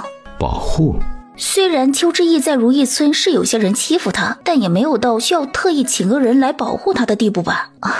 周大哥，你看如今这天干地旱的，谁知道以后会是个什么日子？我身边没个人保护我们，我这心里也不踏实。我看周大哥也是一个人，不如我们就互为依靠。周大哥，你看行吗？周霆锋恍似没有想到邱之义一开口就把话说得这么明白，他看着眼前一脸坦诚的邱之义，竟觉得他的提议很合乎他的心意。周大哥，这是不愿意吗？若是不愿意，之意就只能另寻他人了。愿意倒是愿意，就是你的名声，这个周大哥就不必放在心上了。我本来就没什么名声，也不在意别人再多说几句难听的。好，以后我保护你们两两。这个原书中人品贵重的男人既然答应了保护他们，那必然是说话算数的。多谢周大哥，说好了以后包你3顿的，不如就从今天开始吧。邱之义拿了大米和肉出来，又拿了土豆和南瓜。周大哥，你先等一下，我先去把团子接回来，要不了多长时间的。小宝，这是你周叔，以后就让周叔教你功夫，这样以后就没有人敢欺负你了。牛，真的吗？他真的可以教我吗？是真的，以后我来教你。两人一起把饭做了吃了以后，周霆锋就回去了。邱之意看着多出来的一个饭碗，还有些不敢相信周霆锋现在已经变成了自己人，这一切都十分顺利。邱之意并未在这件事上分心太多，他现在的任务当然是要继续囤呐。娘，周叔很厉害吗？那当然，别看你周叔现在没有什么特别的，实际上他是很厉害的。小宝，你以后要好好的跟着周叔学本事。你不是说要保护娘吗？只要小宝能把周叔的本事都学过来，小宝就能保护娘了。娘，我一定会好好的跟周叔学本事，以后小宝保护娘。好。邱之意的脑子里现在最想的2个字就是搞钱，但是钱真的不好搞。想来想去，邱之意就把主意打在了赵云山留给他的那块玉佩上了。他们都要逃荒了，还抱着一块玉佩做什么？邱之意把家里收拾完了以后，赵团团已经睡着了。要收了，天老爷要来收人了，造孽呀！娘，你又在乱说什么呀？这黑灯瞎火的，你可莫要说那些害人的话，吓着家里的后辈。你要是睡不着啊，就起来做点事情，别光说瘆人的话。我没有骗人，好多人都要没了。没了，咋没了？你都这么大年纪了，我看你才没了。娘啊，那些有的没的你可别乱说，回头要是真有人出事了，指不定人家还说是你咒的人家，到时候你这不是给自己的儿孙添麻烦吗？儿啊，这天老爷是铁了心不给我们饭吃啊！你看看地里的庄稼，今年多半又是没有收成的一年，你赶紧多备一些粮食吧，饿死娘不要紧，可别把我的孙孙们给饿着了。娘，你可真是个老糊涂，这天干地旱的又不是头一次，哪次不是熬个1-2年就好了？这才热几天呢，你咋就这么执拗呢？儿啊，你就听娘的吧，把家里的钱拿去多买些粮食，家里多备一些水。钱，你个老不死的，家里有劳什子钱呢，你几个孙子以后不娶媳妇进门呐？就那么一点钱，你还撺掇你儿子拿去买吃的，你牙齿都掉光了，还想着吃好的？你也不看看你有没有那个命，成天只吃不干的老东西。张大嘴骂人的声音响彻远近，周围村邻已经见怪不怪了。这就是为什么他不会去提醒别人要多备粮食和水的原因了，因为这些事说出来别人不会听的。邱之意睡了一个好觉，第二天又是一大早就起来了。他起来没多久，周霆锋就来了。团团还没起来，我这就去喊他起床。他还真的没有想到周霆锋会这么尽责，竟然这么早就过来了。周叔，我今天开始就跟你学本事，我以后要保护我娘。有志气是好事。邱之意则开始张罗早饭，早饭很简单，2下子就做好了。他刚跨出家门，就听到赵团团周叔，我是要学功夫的，我不要这么蹲着太难受了，我不要蹲着。还没学会走的人是学不会跑的，下盘不稳学不到本事的。我既然把它交给了你，怎么教就是你的事了，我不会过问的。当娘的心疼儿子是天生的，他还担心邱之意舍不得让赵团团吃苦呢。小宝，吃得苦中苦，方为人上人，要想学功夫就得吃苦头，你能坚持的，对不对？小宝难道不想学功夫保护娘吗？如果今天不让赵团团吃苦，以后他就会有吃不完的苦，说不定还会如原书中一样丢掉性命，沦为别人嘴里的食物。娘，小宝想保护娘。以前他还暗暗的发誓，以后自己有了孩子绝对不让他卷，只要他开心就好了。现在这脸真是被打得啪啪响。好了，可以起来了。小宝真厉害，扎马步也能扎得这么久。等以后小宝长大了，肯定是个超级厉害的大英雄。邱之意给赵团团洗了脸和手，才让他吃饭。周大哥，小宝就麻烦你照顾了，我今天有事要出去一趟，蒸笼里放着有煎好的肉饼，一会儿要是我回来的晚，你们就热热煎饼垫垫肚子，等我回来再做饭。好。娘，你能不能别走？小宝别怕，家里还有你周叔，娘办完事就回来。来到镇上，邱之意二话不说直奔粮店，和掌柜的砍了一会儿价，就果断入手1000斤大米，一下又花掉了10两银子。为了方便储水，邱之义又去买了10个大木桶，一个木桶可以装7、8条水的那种。一家铺子的木桶拿出来都没有这么多，他还跑了2、3个铺子才买到10个。等他再次把木桶弄进空间以后，天色已经不早了，朝菜市场走去。这会儿已经是下半天了，很多东西的价格都会便宜不少。买了整个鸡，花掉150文，转了一圈，发现有人在卖鸡蛋和鸭蛋，当即一样买了50个。在菜场转了一圈以后，邱之义又去了药房，他把之前印象中有关的疫病的一些药又背了一些。当然，他说的可不只是一种疾病，还有许多种。姑娘，你这病情听着有些复杂呀，我这里给你开的药只怕难以治愈。老夫一辈子还没见过谁一下子得了那么多病的。不是，我就是受人所托，帮忙买药的。听到邱之义这么说，老大夫才给邱之义配备了药。邱之义想起周霆锋那一双破了洞的鞋子，他又估摸着尺寸给周霆锋买了一双新鞋，一双鞋又去了100文。既然他把自己和赵团团的安全交给了周霆锋，那他就会拿真心待人，只有真心待人，别人才有可能真心还回来。眼看着天色不早了，今天确实也够累了。邱之义当即打道回府，原本以为回来以后还要给2个人做饭，然而他没有想到，一进门就看见赵团团在添火，周霆锋在切菜。邱之义看着一大一小的2个人，猛然生出老婆孩子热炕头的错觉来。娘，明明也没有几个时辰没见，但他觉得今天尤其的想他娘。主要是面对又凶又冷的周霆锋，赵团团觉得每一刻都过得十分煎熬。我来做吧。不必了，马上做好了。邱之义也没有再推脱，当下就去洗了把脸。3个人吃了饭，周霆锋道：我明天再来。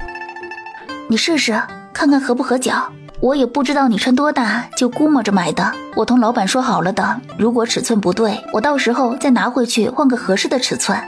你不必如此，真心才能换来真心，我和团子拿真心待你，自然也是图你的真心。我都说了，以后我们母子的安全都记在你的身上，你的事也是我的事，买一双鞋子而已，你不必多想。周霆锋有些惊讶于他的坦诚。多谢。你就在这儿试穿一下，不行我明天拿去给你换。不用试，很适合。娘，周叔为什么一直板着脸啊？他看起来好凶啊。有些时候呢，凶只是表面的现象。周叔凶不凶娘不知道，但你周叔很厉害，娘是知道的。今天周叔教你的东西，你学得怎么样？腿酸痛，手也痛，背也痛，脚也痛，屁股也痛。哦，那以后不问了。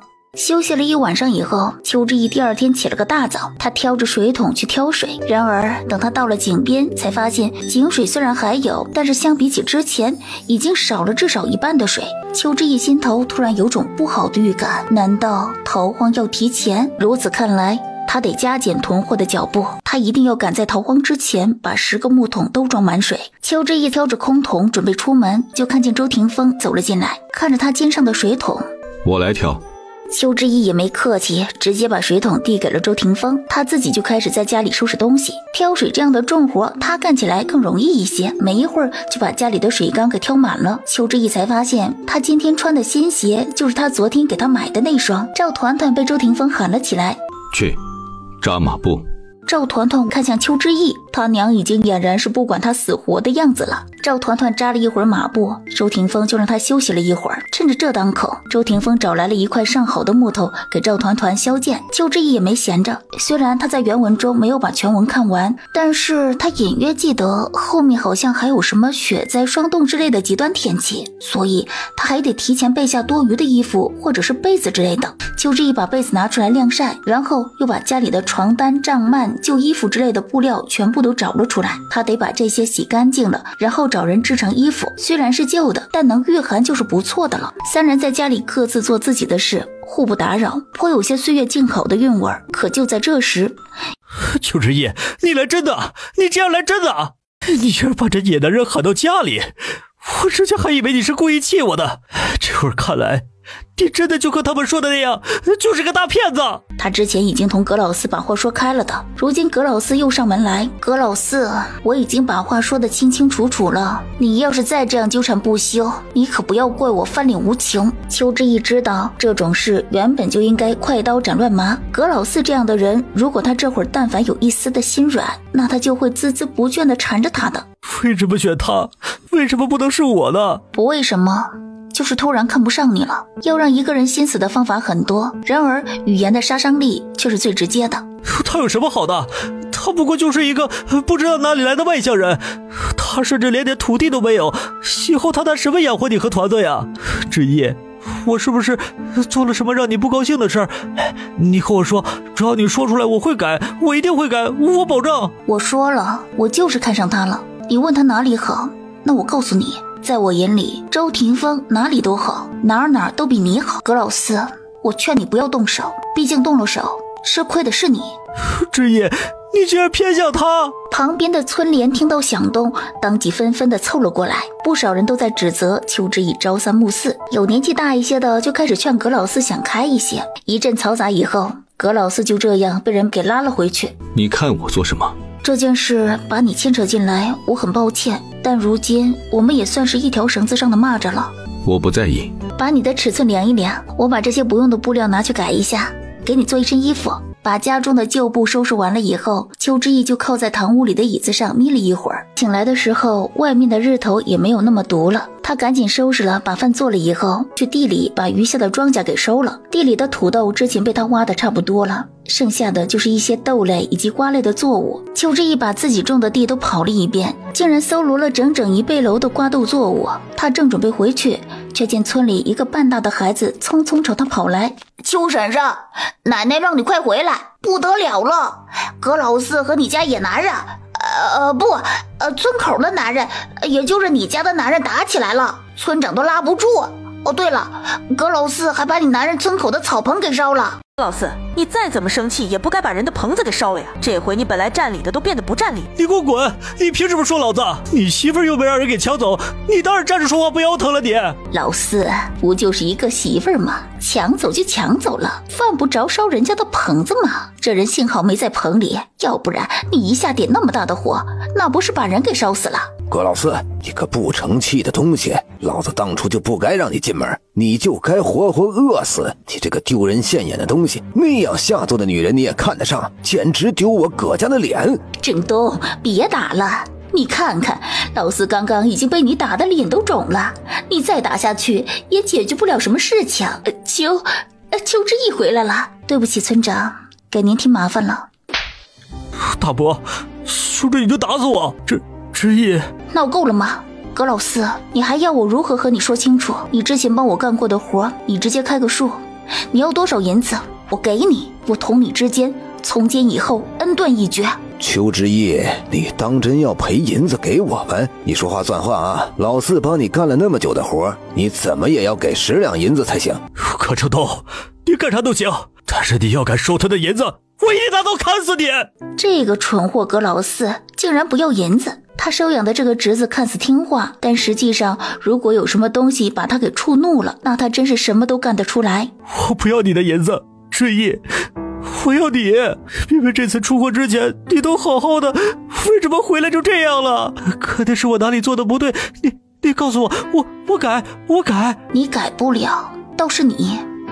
我想问问你，你喜欢我哪里？我改行不行？原书之中，原主本来一心跟着葛老四的，然而在逃荒的路途中，由于葛家的人太多了，他根本就照管不过来，害得原主和赵团团被人群冲散。后面黄明光为了他们母子丢了性命，离了黄明光没多久，原主和赵团团就惨遭不幸。葛老四很小就没有了爹妈，他大伯占了他家的房屋土地，迫于村里的压力才勉强收留了葛老四。然而葛老四在葛家根本就没有地位，从小就开始干最苦最累的活，吃东西的时候都是吃的最差最少的，甚至到了葛老四婚配都不给葛老四娶媳妇儿，一是怕葛老四娶了媳妇儿要问他们家要土地，二是怕葛老四娶媳妇儿要花钱，以至于让葛老四沦为了村里的大龄光棍。最初葛老四和邱明义勾搭上，葛正东没管，那是因为邱之义死了男人，可他有地有房，就算葛老四娶了邱之义，也不会影响他们葛家的房屋和土地。村里明眼人都看得出来葛正东偏心，可葛老四还每天嘻嘻哈哈的，全然把葛家的人当成了至亲。当然，邱之义知道这也不能怪他，在葛老四的世界里，葛家就是他最亲的人，他放不下葛家也是正常的。说了，我现在中意的男人是他，你从前帮过我不少，今天你烧了周大哥的棚子，我就不同你计较了，但是你以后要是再敢动歪心思，我一定不会放过你的。你真的就这么绝情吗？都散了吧，好戏已经看完了，都各自回家吧。周大哥，既然你的棚子被人烧了，不如你搬去我家里吧。你去哪儿？贝贝楼。既然想好了，以后可不许再随便换了。你这样换来换去的，回头让人怎么说你啊？我知道了，村长。接下来的日子，葛老四再也没有来找他们的麻烦。他这些日子把10来个放在空间里的水桶全部都装满了。至于村里夫人们在吃不饱肚子的同时，只能拿他的风流事迹嚼舌根打趣取乐的事，他丝毫不在意。原本剩下的14两银子，大多被他拿去又买了大米和各种种子。因为邱之义这些时日发现，随着空间里的东西越堆越多，空间的面积也随之变大，尤其是空间里的那块土，一下就大了至少几个平米。这么一囤下来，邱之义才发现手里没有多少钱了，只剩下3两银子了。3两银子囤不了什么，是时候把这玩意拿出去变现了。邱之义拿着玉佩去镇上的当铺问了问，也算是摸了个底。然而不知道谁知道了这事，搞得整个村的人都知道邱之义要典当他亡夫赵云山给他留下来当念想的玉佩。一时之间，村里人人都觉得邱之义为了养一个外地来的野男人简直是疯魔了，为了一个野男人竟然要典当赵云山留下来的玉佩，那只能说明邱之义是为了讨周霆锋的欢心，故意把前夫的玉佩拿去当了的。哎，这人呐，还是得好好的活着，不然媳妇是别人的就算了，连自己留下来的那点东西都要成为其他男人的。赵云山要是地下有知啊，只怕都要戳破棺材板爬上来了。邱之义正准备去镇上订一个去县里的马车，没想到王嫂子就跳了出来。王嫂子，你说谁呢？赵云山要是能从棺材板里爬出来，你也不怕被吓着？再说他尸首都没有一个，哪里来的棺材？难不成是王嫂子你给他做的棺材？呸呸，你胡说个啥？你家的男人关我什么事？这大白天的你可别胡说。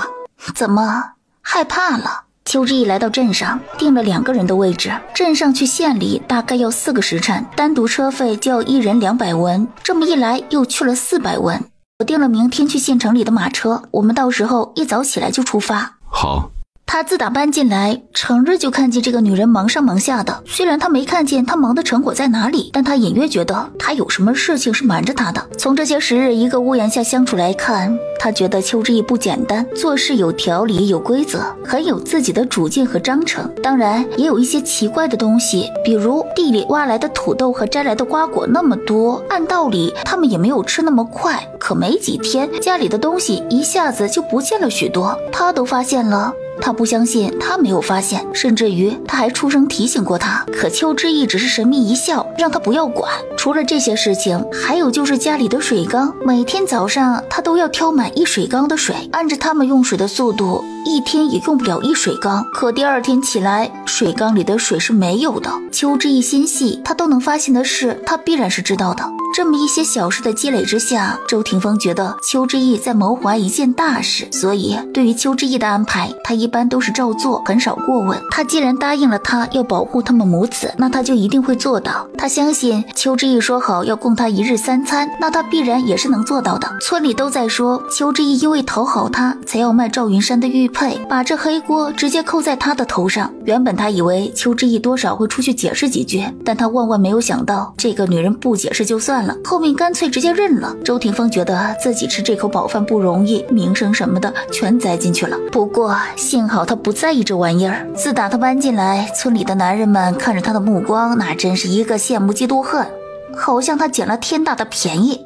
有那样的美人在怀，整天过的应该是神仙日子。然而实际上两个人只是抱团取暖，互惠互利。白天的时候邱之意都很忙，不是去镇里了就是去地里了，反正就是没在家。晚上回来把家里的家务一收拾，他便去睡了。两个人连说话的机会都很少。他白天会帮忙做家里的活，顺带教赵团团拳脚功夫，日子倒是比他之前一个人住草棚要舒服得多。第二天邱之意早早的起来准备了干粮和水，然后舀了2小碗米和小半碗切好的猪肉，就带着赵团团来到了黄家。回到家里，周霆锋已经把包袱背在肩上了，门也上了锁。来到镇上，按着约定的地点，两人坐上了马车。起得太早，邱之意坐上马车没一会儿就睡着了。这些时以来，他成天忙着囤货，身体已经很累了，只是马车坐得满当当的。他这么靠在马车壁上睡，没一会儿人就歪在了紧挨着他的周霆锋的肩膀上了。周霆锋虎躯顿时一震，一下便不敢再动丝毫。车子上的人一个个都愁闷着脸色，嘴里都在谈论着天天暴晒的事情。如果再这么下去的话，今年田里的庄稼都会颗粒无收。毕竟现在有很多土地已经在逐步的开裂了，而平时所用的水源也逐渐干涸，甚至有的村寨已经吃不上水了，都得跑去隔壁的村寨要水。因为争夺水源的问题，已经有许多个村寨发生了群体的打架事件。周霆锋听着车上人的讨论，他总觉得他似乎早就已经开始应对着干旱的事情了。4个时辰的路途实在是太远了。邱之意中途醒过来时，才发现自己靠在周霆锋的肩膀上，他终究是有些不好意思。不远处一块块的土地里的庄稼都被晒得烟哒哒的，有的甚至已经快干死了。原书中原本是应该有半年的时间，可他才来1个多月，他就觉得情况有些不一样了。邱之意从来不知道4个时辰竟然是如此的长。来到县里，找了几个铺子对比了价格以后，邱之意当即选择了出价最高的那一家，就卖了60两银子。两个人简单的吃了东西以后，邱之意就去订了一家价格便宜的客栈。虽然客栈的位置偏了一些，但对他们来说，如今能省一点算一点。邱之意并没有立即回去休息，带着周霆锋去买东西。两人没一会儿就买了不少东西回来。等他们第1轮购物回来，两个人就各自回房了。邱之意休息了一会儿以后，当即又悄悄地出门了。他得继续买东西，再加上他现在是1个人1个房间，他把东西买回去以后，周霆锋也不知道，那他正好可以把东西放进空间里。可邱之意不知道，他刚刚走出客栈的门口，楼上有一个房间的窗户就被打开了。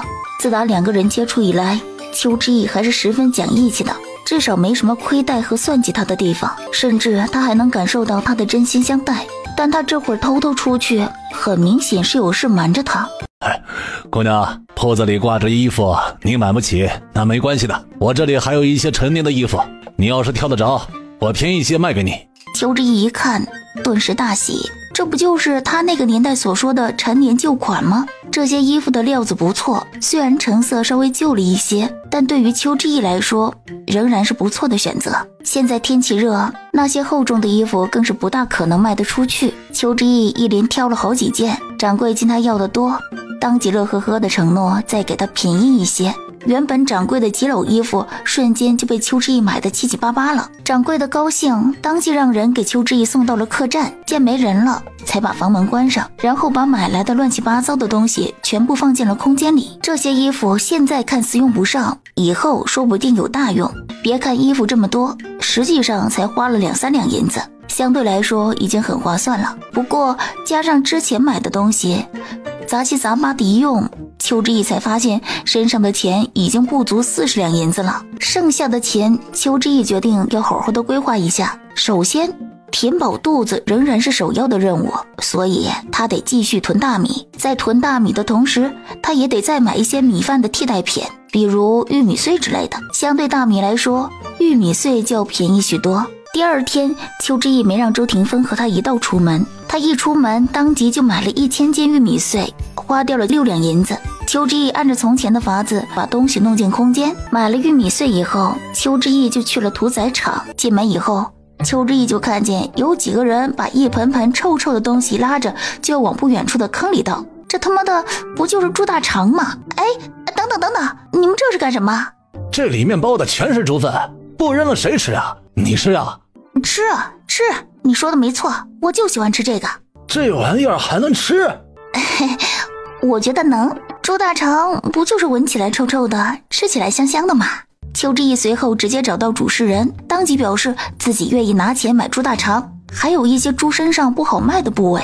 邱之义买下猪大肠有一个前提，就是要让屠宰场的人帮忙把猪大肠翻出来洗一洗，而且要把里面的猪粪清理干净。主事人没想到自己平时拿去握粪的玩意儿还有人买，他求之不得。等屠宰场的人拿过洗好的猪大肠一称，竟然足有200斤，主要这200斤才用了500文。除了200斤猪大肠以外，主事人良心难安，怕邱之义后悔，还送了邱之义2斤冰绞肉。邱之义也怕主事人后悔，颠颠的让人给他运到半路，扯谎说有人来接，然后等人离开以后，他就把猪大肠全部放进了空间里。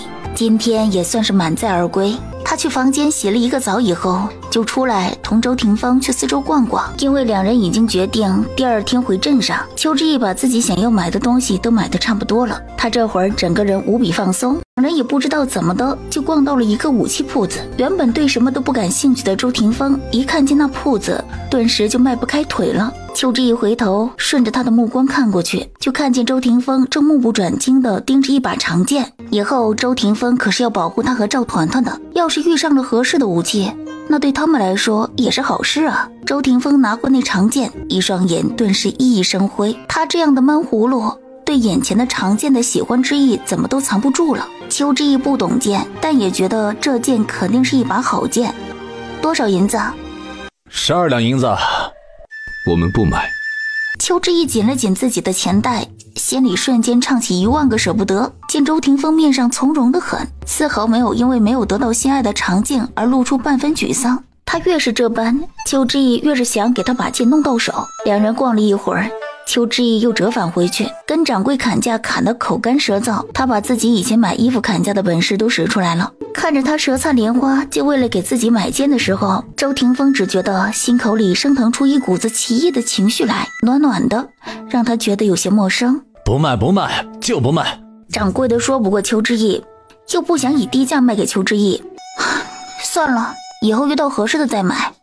要不还是卖给你们。嘿，你是不是贱呢？啊？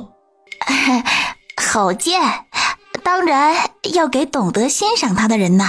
邱之义忍痛花了8两银子给周廷芳买下了长剑。他从周廷芳眼里看到异常坚定的情绪，那种眼神颇有种千里马被伯乐赏识了，要以命相报的感觉。两人从县里回去以后，邱之义又开始疯狂囤货，而他那100多平米的空间也快塞得差不多了。空间里种的南瓜早就熟了，而且南瓜个头特别的大，空间石缝里滴下来的水也越来越大颗了。与此同时，井里的水越来越少了，村里打水的村人也有几个因为半天轮不到自己打水而发生了纠葛。从县里回来的这些时日啊，邱之义每天让周廷芳去挑水，而他就把水弄进空间里储存起来。这些天他囤的水已经把他在县里买的水桶都装满了，地里的庄稼也全都收割完了。邱之义大方的去了赵云海家，告诉他们土地现在他们可以拿去耕种了。天旱成这样，你让我们去耕种，那不是浪费种子吗？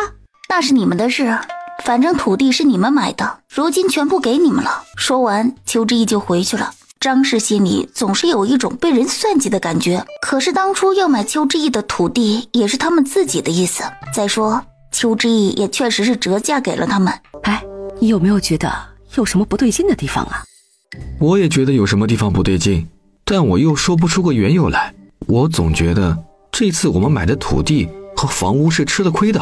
赵云海，你说邱之义这妇人，之前咱们怎么逼迫他，他都不肯把土地和房屋卖给我们，怎么这次这么容易就答应了？他要是没安什么坏心，我打死都不信，这事啊肯定有鬼。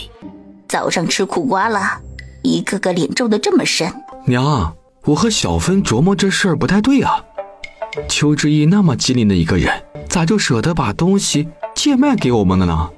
哼，这就是你俩多想了。全村知道咱们以28两银子的价格买下他的土地和房屋后，谁不说是咱们赚了？我们3个分不清轻重，难道全村的人都分不清吗？但是这天晒得这么厉害，这地里啥也种不了啊！别说种不了，之前种下去的都晒死了。你们呐，就是心急。瞅瞅老娘活了这么大年纪了，吃的盐比你们吃过的饭还要多。咱们当人的都有心情不好的时候，更何况是天老爷。以前有几年可比现在热多了，但过不了1-2年，天老爷就会赏饭给我们吃的。到时候咱们家土地多，还愁富不起来。这么说，这土地和房屋咱们还是买赚了？那是当然，邱之义那个小蹄子还想和老娘斗，他呀还是嫩了点儿。这边邱之义囤了快2个月的物资了，反正如今该买的基本都买了，再加上有空间里面的土地，他时不时种一些，相对马上要来的逃荒，邱之义的心态相对来说还是平稳的。这天邱之义刚刚起床，就听得村头吵吵嚷嚷的，一问之下才晓得是村里人为了争夺水又打起来了。大娘，是没轮到号吗？我听说村长昨天已经给每家每户都编了号的，大家按号取水，每家每户每次只能挑2挑水，这么一来谁家都能保证轮到水喝的。村长是给咱们轮了号的，可是我们家是老实人家，比劳力也比不过别人，村长总不能时时刻刻守在井边不是。前面排的人家说好的是2挑水，可他们挑了以后就说家里人口多，2挑不够，有的觉得自己家的水桶是小的，挑的2挑小桶不公平，得挑4挑才够数。唉，如今这天干地旱的，井里的原水本来就没多少了，1挑水也要等许久才能凑满。邱之义想安慰黄母几句，却不知道该如何安慰，毕竟这所有的事情这才只是一个开头。不，连开头都算不上，后面的烦恼还多着呢。都怪我们娘俩命不好，我家那口子去得早，我和明光注定就是要被人欺负的命。明光这孩子小时候总是被人欺负，我这个当娘的也不能替他出头，被人欺负了也只能让他一味地忍着。如今忍了几10年，让他也成了我的这副软性子，连喝口水都派不上。听黄母说到这里，邱之义暗庆幸自己和周霆锋联盟了，不然呢，他在这个村里也会是个受欺负的。这个时代可和他的那个时代不一样，这里可不是什么法治社会。村长虽然算是这村里权威的存在，但村长也不能事事管到位，其他的时候大家比的就是家里的人数，家里男人越多的在村里越霸道，越是喜欢欺负人，家里人少的多半都是被欺负的命。毕竟打起来的时候他们是打不过人家人多的，如今他们面对的就是这样的一个社会。大娘，你也不要着急，有村长在，谅他们也不敢过分。明光大哥，咱们白天的号排不上，你就晚上去挑，等夜深一些的时候再去。那会儿挑水虽然路不好走，但排的人少，你辛苦一些，多挑几挑水放着。对了，家里有带盖的水桶，你也挑满了。这天太热了，只怕以后用水会越来越困难。知意说的对，咱们晚上再去，他们闹腾了一天，总要休息的。3人又坐了一会儿，就见周霆锋从房间里走出来。周大哥，你去哪儿？挑水。知意，他是去挑水。按着村长昨天排的号，我们家就是这会儿去挑水。你赶紧让他回来，别去了。这会儿排着取水的就是咱们村里出了名的张霸王，他家的水缸水桶要是没装满，是轮不到我们其他人家取水的。周霆锋这么一去，肯定是取不来水的。他们张家仗着他们人多势众，谁都不敢惹他们。周霆锋一个人去，要是和张家起了矛盾，只怕是要吃亏的。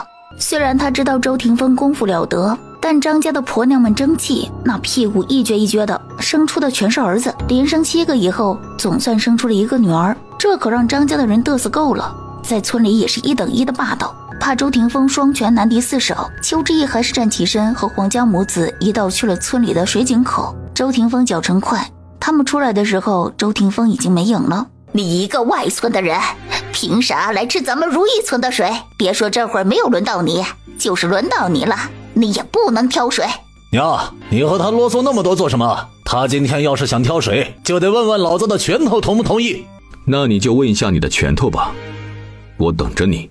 周霆锋这话一出，周围的村人都惊呆了。这周霆锋看着不是个傻子呀，怎么就听不出来张家大郎这话里的威胁呢？没有想到周霆锋这人竟然是个愣逼，这是没听懂他的话，还是听懂了在挑衅他？你个狗日的，你听不懂老子的话是不是？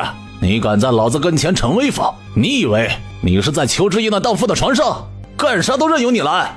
邱之义是没有听见周霆锋说话，但是下一刻就听得一道拳头入肉的闷哼声，随即就是张家大郎的痛呼声和张婆子的惊呼咒骂声。你的拳头这回同意不？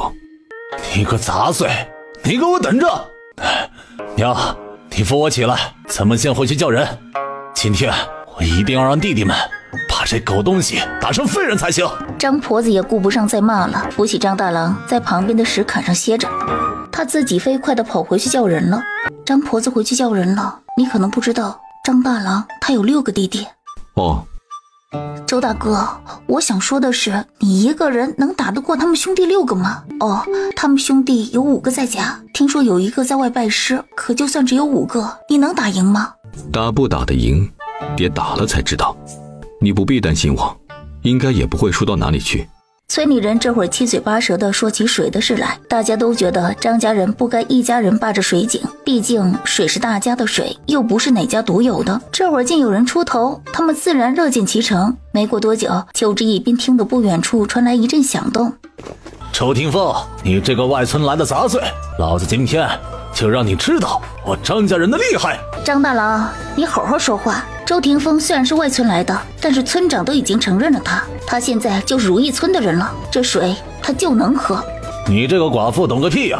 你那些在床上伺候人的本事不留给村里人，还白白便宜外村人，你知道啥叫肥水不流外人田不？你要是打得赢，你就给我揍狠一点，要是打不赢，咱们提前跑，我叫人去通知村长。正在这时，张家那一群赶鸭子似的男人们也到了。杀千刀的周霆锋，既然你先动手打的我家大郎，那就别怪我们家人多势众，要给大郎讨公道了。张家大婆，你这话说的，你自己都知道你们是人多势众啊。咋的？人多势众也有错啊？你们自己婆娘肚子不争气，生不出那么多带把的，你能怪谁？可不是谁都有我这样的福气的。霆锋，是你打的我大哥？是我打的。现在你给我大哥跪下道歉，我们就放你一马。得了吧，二哥，道歉什么的都是虚的，他就跪那么一下，哪里抵得过我大哥被他掰断手脚的事啊？要我说啊，咱们也别废话了，打断他2条腿就好，这不过分吧？三哥说的不过分，不过我觉得我们不如把他2条腿打断了，再让他道歉，这样不好吗？你们打个架还要商量到什么时候？你们几个一起上吧。这话说的云淡风轻，却把张家兄弟气得不轻。之前他们还觉得一起上实在是有点欺负人，但这会儿听周霆锋这话，他们也顾不得面子了。几人当即就抡起器具冲周霆锋打了过去。就在众人以为周霆锋会被修理得很惨的时候，却没有想到周霆锋异常凶猛，面对5个人的围攻，竟然丝毫不露怯，轻轻松松避开了张家兄弟的器具。与此同时，他手飞快一伸，竟然把张三郎手里的扁担夺了过去，接着飞快地朝张三郎身上砸了一扁担。下一刻就传来张三郎的惨叫声，接下来张二郎、张四郎、张五郎、张七郎也都被打得嗷嗷惨叫。刚刚还气势凌人的张家兄弟就这么被周霆锋打倒在地，众人直接看呆了，他们是万万没有想到周霆锋竟然是个深藏不露的打架高手，瞅瞅人家这一个人就抵了张家那一窝子带把的，可见带把的光靠数量有时候也是不顶用的。张家大郎和张家婆子都惊呆了，这样的场景是他们从来都没有见到过的。邱之义都有些没有反应过来，虽然他早就知道周霆锋打架是个好手，但他没有想到竟然是这么的好，他瞬间觉得自己是捡到宝了。怎么可能？哇，周霆锋这么厉害啊！天哪，刚刚是我眼花了吗？周围的村人这下沸腾了起来，张家几兄弟这些年像一座大山一样压在他们身上，搞得他们看见张家人都得躲得远远的。没想到这座被他们看着不可征服的山，竟然被周霆锋3两下给解决了。当然，张家兄弟也觉得这事儿的冲击力有些大，至少他们不敢相信他们家几个兄弟加起来还打不赢周霆锋一个。张家婆子回过神来，一个个的都傻愣着干什么？你们只是一个没注意，才让这姓周的钻了空子。只要你们几兄弟打起精神，还怕对付不了他一个人吗？对，我就不信，凭我们几兄弟还收拾不了你一个人。张家兄弟几个人从地上站起身，一个个拿出和周霆锋拼命的架势，再次和周霆锋打在了一起。这一次虽然比上一次坚持的时间要久一些，但结果都是一样的，张家兄弟惨败。第一次可以说是轻敌，第二次还被人打在地上嗷嗷惨叫，再说轻敌，那就连自己都骗不下去了。这下别说张家兄弟，就是在一旁看热闹的村人都服气了，他们是真的相信周霆锋打架厉害了。张家大婆，还打吗？还打的话，那就麻烦他们几兄弟快点站起来动手，我家周大哥的时间可紧得很，他还得挑水呢。杀千刀的邱寡妇，算你狠，竟然伙同外村人来欺负咱们如意村的人。乡亲们，你们看得下去吗？他一个外村人，竟然在咱们村这么嚣张跋扈，以后大家岂不是要看他周霆锋的脸色做事？张家大婆，你这黑白颠倒的本事可真是厉害，明明是你们张家人这些年一直欺压乡邻们，你怎么好意思说这些话？你不信就问问在场的村邻，谁家没受过你家欺负？要论起欺负人，你家排第二，就没人敢排第一。邱寡妇，你给我等着，这事儿没完！一群没用的东西，都给我滚回去！大家暗号取水。好好好，我们都暗号取水。周霆锋说完以后，径直挑着水离开了。知意，你可真是挑了一个好男人呐！周霆锋好啊，这下咱们都有水吃了。真是没看出来啊，周霆锋竟然这么厉害，连张家几兄弟都打得赢。话是这么说，但我听说张家六郎去年拜师学艺去了，学的是名师，只看以后张六郎有没有真本事。但话说回来，1打6，周霆锋确实厉害。王家母子排到了位置，邱志毅同两人说了2句就要回去了。邱志毅走过一处路口的时候，很不巧，他一眼就看见了李小婉和葛老四2个人并肩站在一起。李小婉这人就是个奇葩的存在，她和邱志毅同为寡妇，但她事事都要和邱志毅比，和邱志毅有拉扯的男人，她都要想方设法的去勾搭过来。如今看着两人这情形，邱志毅一下就悟了，自己刚刚和葛老四分开，李小婉就趁机拿下了葛老四。哎呀，邱姐姐怎么都不招呼人呢？莫不是看见我和葛大哥在一起了，邱姐姐心里不舒服？你们男未婚女已寡，在一起过日子挺好的，恭喜啊！邱姐姐和葛大哥多年的情谊，邱姐姐当真舍得把葛大哥让给我？你葛大哥不是个东西，他是一个人，他有自己的思想和想法，不是我让不让给你的问题。你们在一起，那是你们自己的选择和想法，同我没有关系。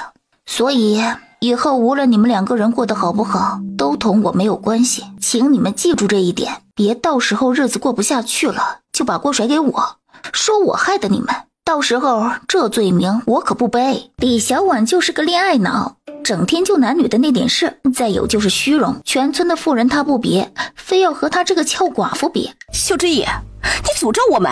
我同葛大哥的事已经过去了，既然过去了，那就是永远不可能了，这点你放心，我以后也不会出尔反尔。至于诅咒吗？这太阳都连晒那么久了，地里的庄稼都晒死了，河水井水都干了，要是再这么晒下去，大家都要渴死饿死了。你们脑子里除了男女的那点事，就不能想想其他的吗？你们就不想想，你们没水要怎么办？没粮食要怎么办？你们就不回家看看你们的粮仓和水缸吗？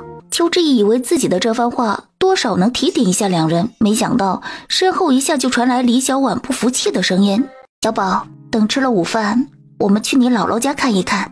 他如今既然是邱志毅了，那自然就得做好这个人，娘家人对他好，他不能毫无作为。吃过饭以后，邱志毅就带着一些糕点和自己做的煎饼去了邱家。邱家寨就在他们隔壁村，邱家寨主要是以邱姓人为主，邱志毅的爹就是邱家寨的寨主，相当于他们村的村长，所以原主从小就生活在很优越的家庭之中，也让他养成了骄傲的脾性。当初原主爹娘不让他嫁给赵云山，他不惜和一家人闹翻也要嫁，最后过得不好，他自然在屋里面回去。邱志毅凭着原主的记忆来到了邱家寨。向北，娘你们快出来，三妹回来了。这就是团子吧？之前让你把人带回来，你都不肯。团子长得真好看，就是瘦了点。来，二舅母这里呀，有很多好吃的，你以后住在这里，二舅母保证把你养得白白胖胖的。娘，二哥，快叫姥姥和二舅。姥姥好，二舅好。邱之义出嫁快6年了，这6年来他都没回来过。娘，三妹回来这是好事儿，以后咱们一家人啊，好好在一起。来，团团，来姥姥这里，这是团子，是你们的弟弟。以后啊，你们可得好好的保护弟弟，万不能欺负弟弟。嘿，你们几个调皮鬼，要是谁再敢欺负弟弟啊，回头给你屁股给你打开花了。二叔放心，我打他们几个就够了，肯定不会打团子弟弟的。就属你最皮，一会儿你爹回来了，我看你还笑得出来。奶奶，大哥刚刚打我了，奶奶也打我了，还有我，奶娘，我的手指都被大哥打出血了。四妹妹，你那手指分明就是你自己摸螃蟹被夹的，这也能怪我？我不管，就是你害我的。好了，都闭嘴，快来见过你们小姑姑。哇，小姑姑好漂亮啊！小姑姑像仙女一样，小姑姑的眼睛好好看呐。听着一帮孩子幼稚的话，几个大人不由得相视一笑。小姑姑好，问脸都这么大了，小姑姑认识我。我出嫁的时候你都快4岁了，小姑姑自然认得你。小姑姑，我呢？博涵那时候2岁，小姑姑也是记得的。哎，四妹妹，这么说，小姑姑肯定是不记得我们俩了。小姑姑虽然没有见过你们，但小姑姑知道你叫纯风，妹妹叫如雪。小姑姑认识我们。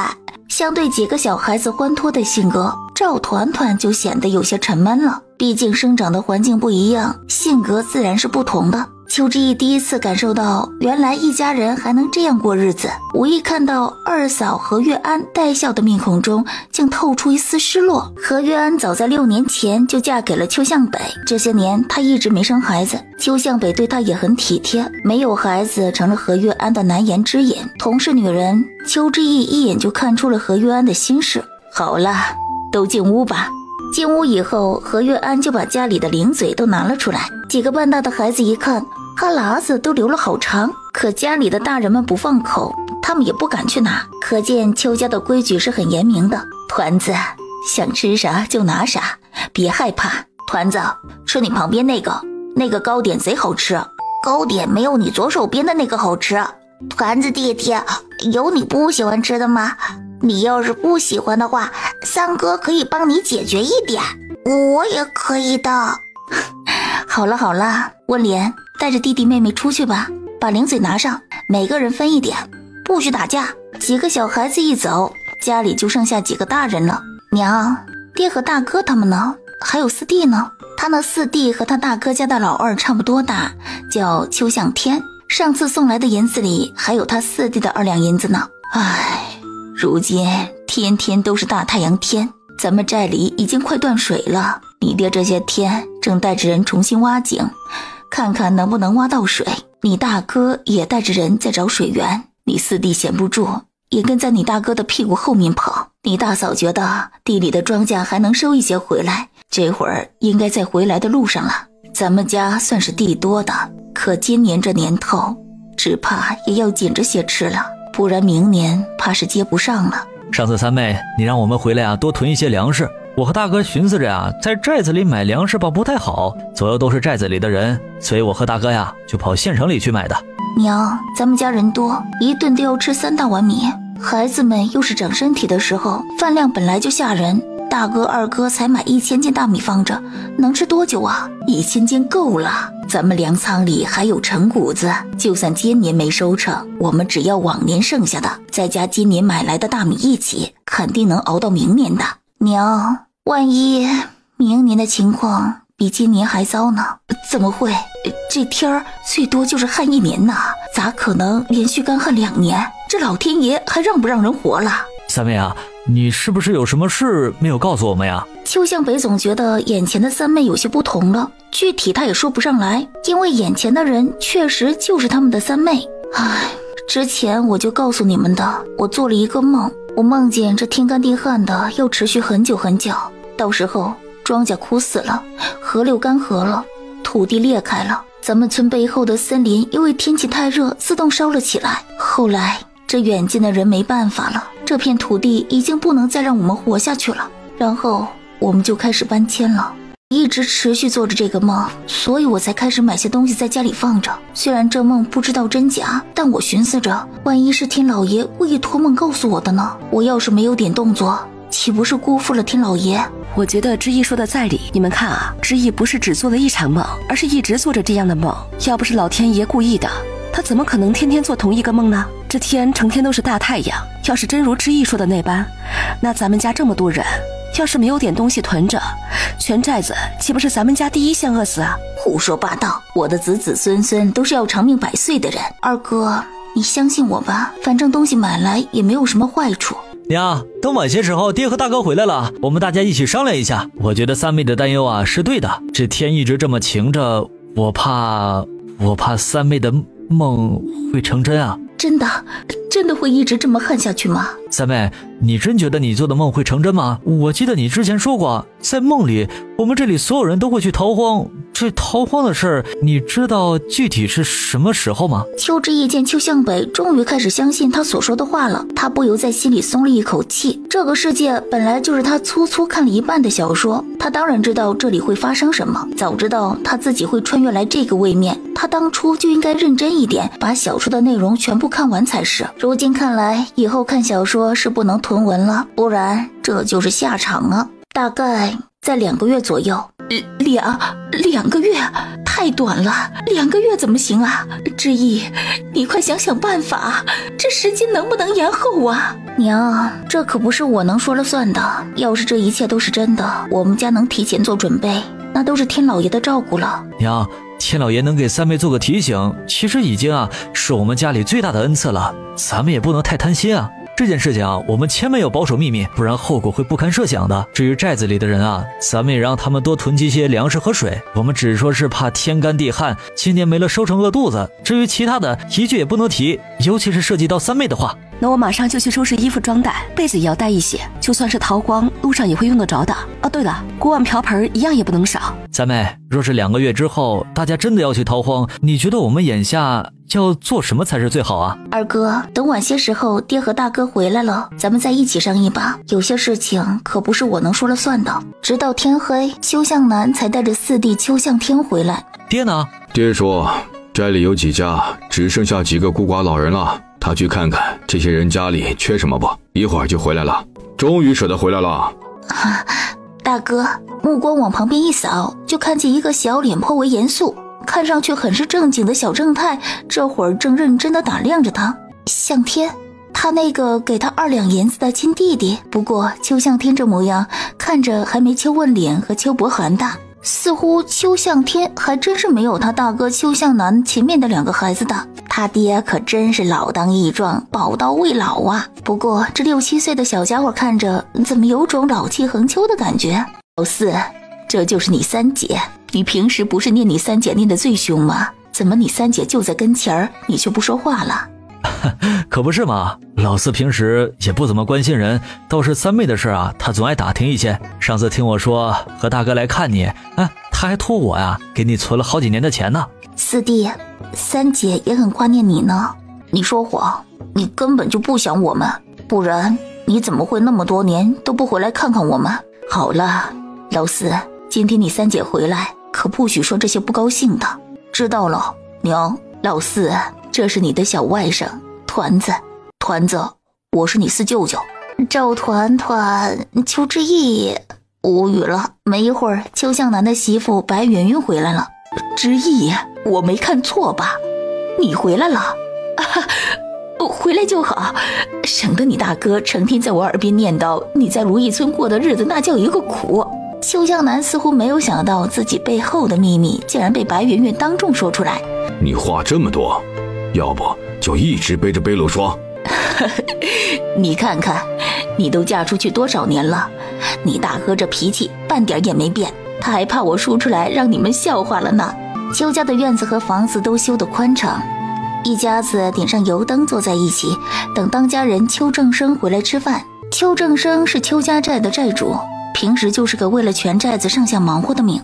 一家子等了许久，邱正生才回来。爹，你回来了。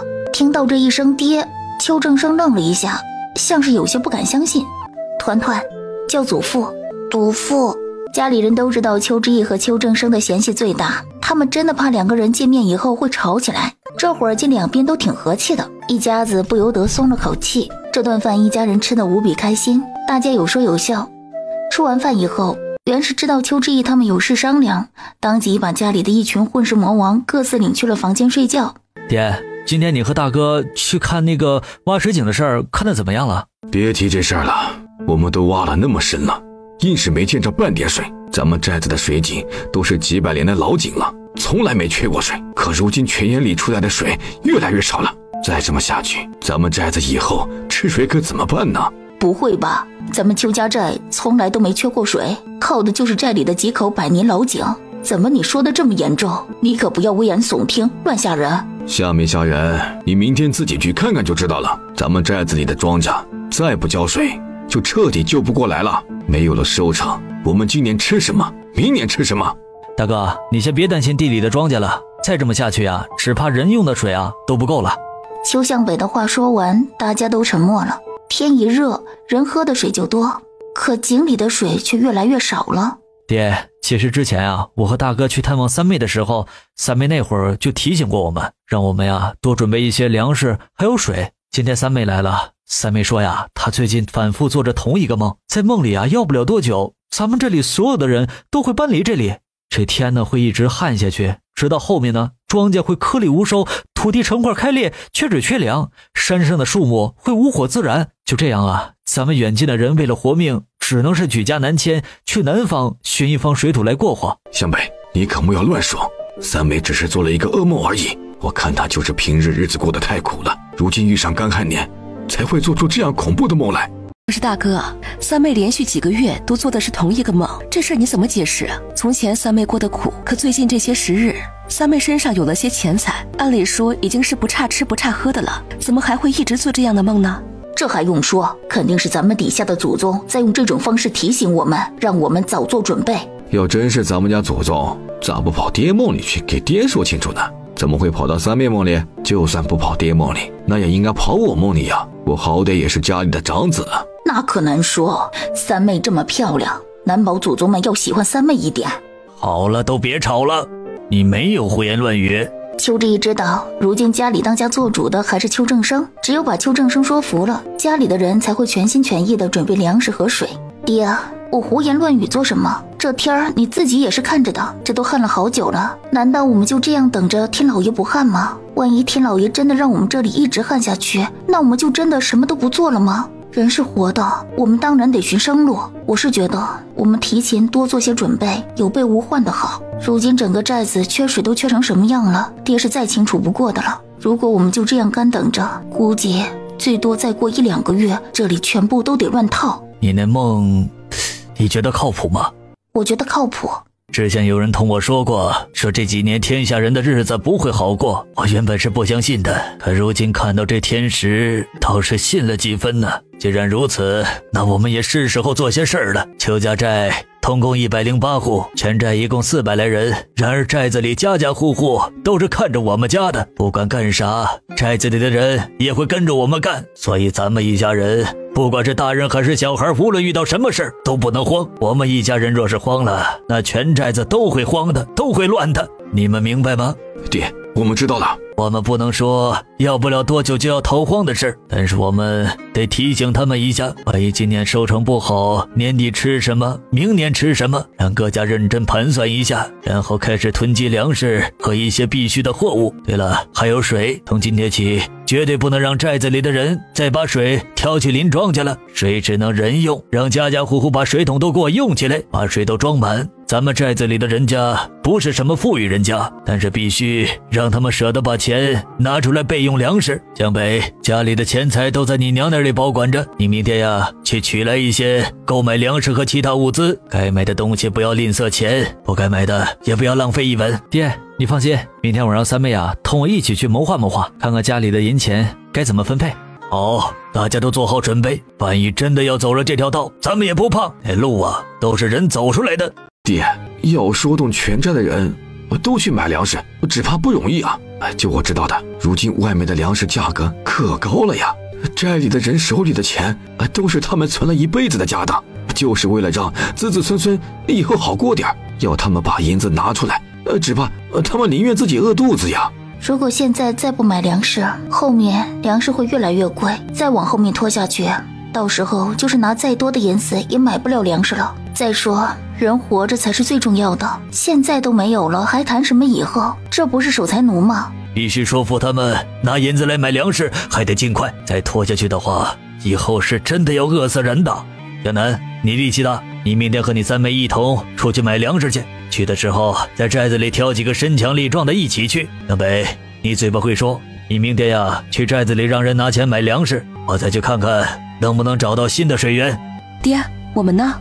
你们也和向南一道去买东西，不要吝啬钱，那钱是死物，人活着才是最重要的。是，爹。一家子商量完了以后，各自心事重重的回房睡觉。邱志毅站起身也准备去睡了，没想到邱正生单独把他留下来。爹，过去的事儿都过去了，如今三妹回来了就好，以前的事儿爹大人有大量，就不要责骂三妹了。爹，三妹如今已经长大了，已经不是从前那个不懂事的丫头了，爹呀，也就不要再为难她了。爹，从前是三妹胡闹，但如今回想起来，爹你也是有责任的。可不是嘛，要是爹当初直接去打断了赵云山的腿，那他不就娶不走三妹了吗？说到底还是爹你的错。都给我滚出去！大哥、二哥，两位嫂子，你们先出去吧，爹是有另外的事和我说。邱正生看着自己这个几年不见的女儿，多年前的怒气早就在不知不觉中消失不见，如今再见着，他心里更多的是遗憾。那赵家对你还好吧？不好不坏吧，总之现在的日子也还过得去。这当初啊，罢了，不说也罢，这是当初给你存下的嫁妆，你拿去吧。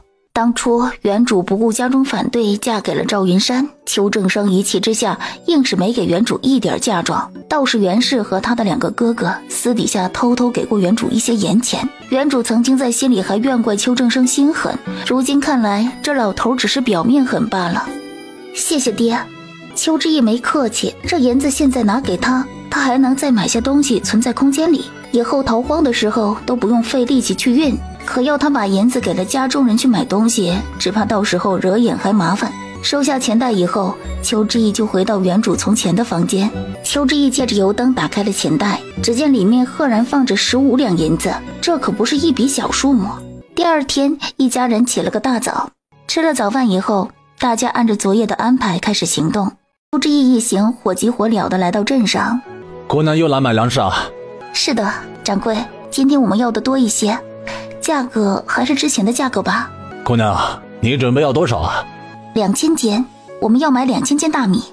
三妹，咱们要买这么多？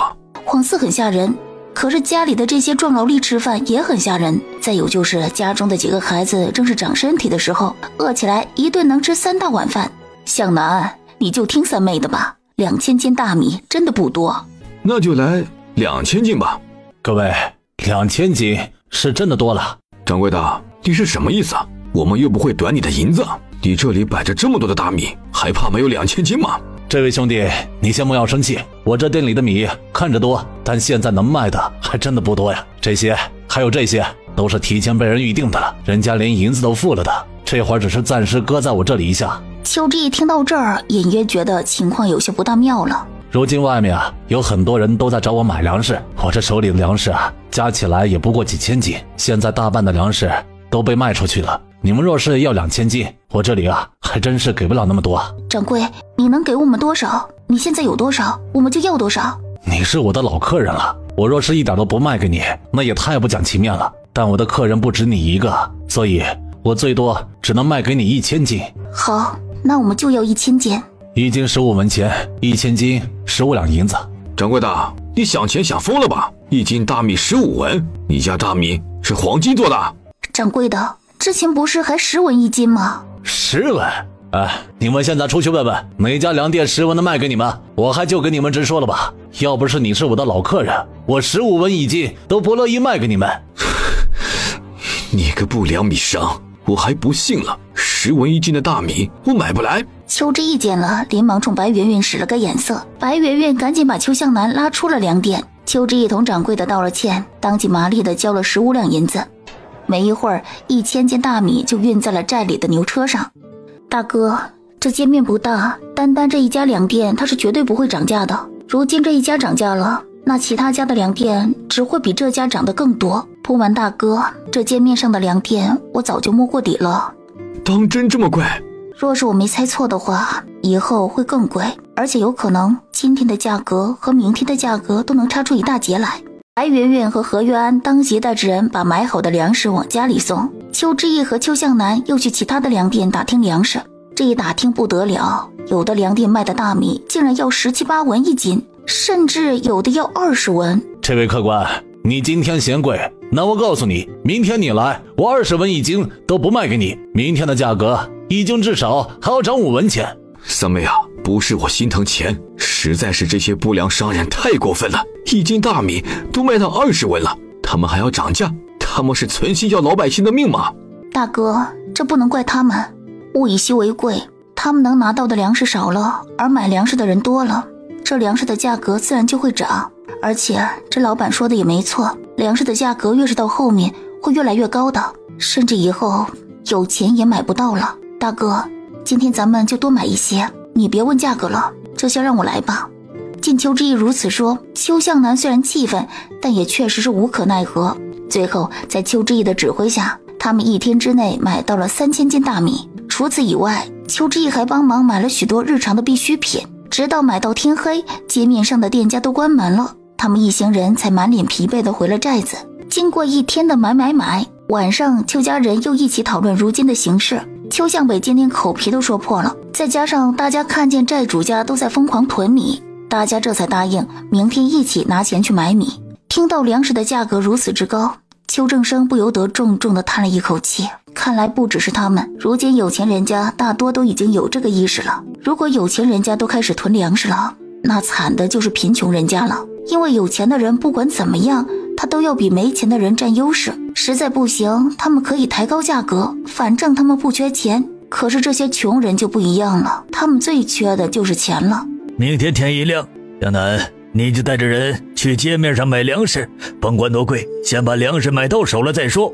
咱们寨子里人多，这点粮食可撑不了多久。咱们家虽然买到了3000斤粮食，但若是寨子里有人吃不上饭，那咱们也不能看着他们饿死。邱正生这么一说，大家都不说话了。这要是放在平时，有困难当然会相互帮助，可那是逃荒，生死面前，他们舍不得族人遭难，但他们更舍不得至亲之人。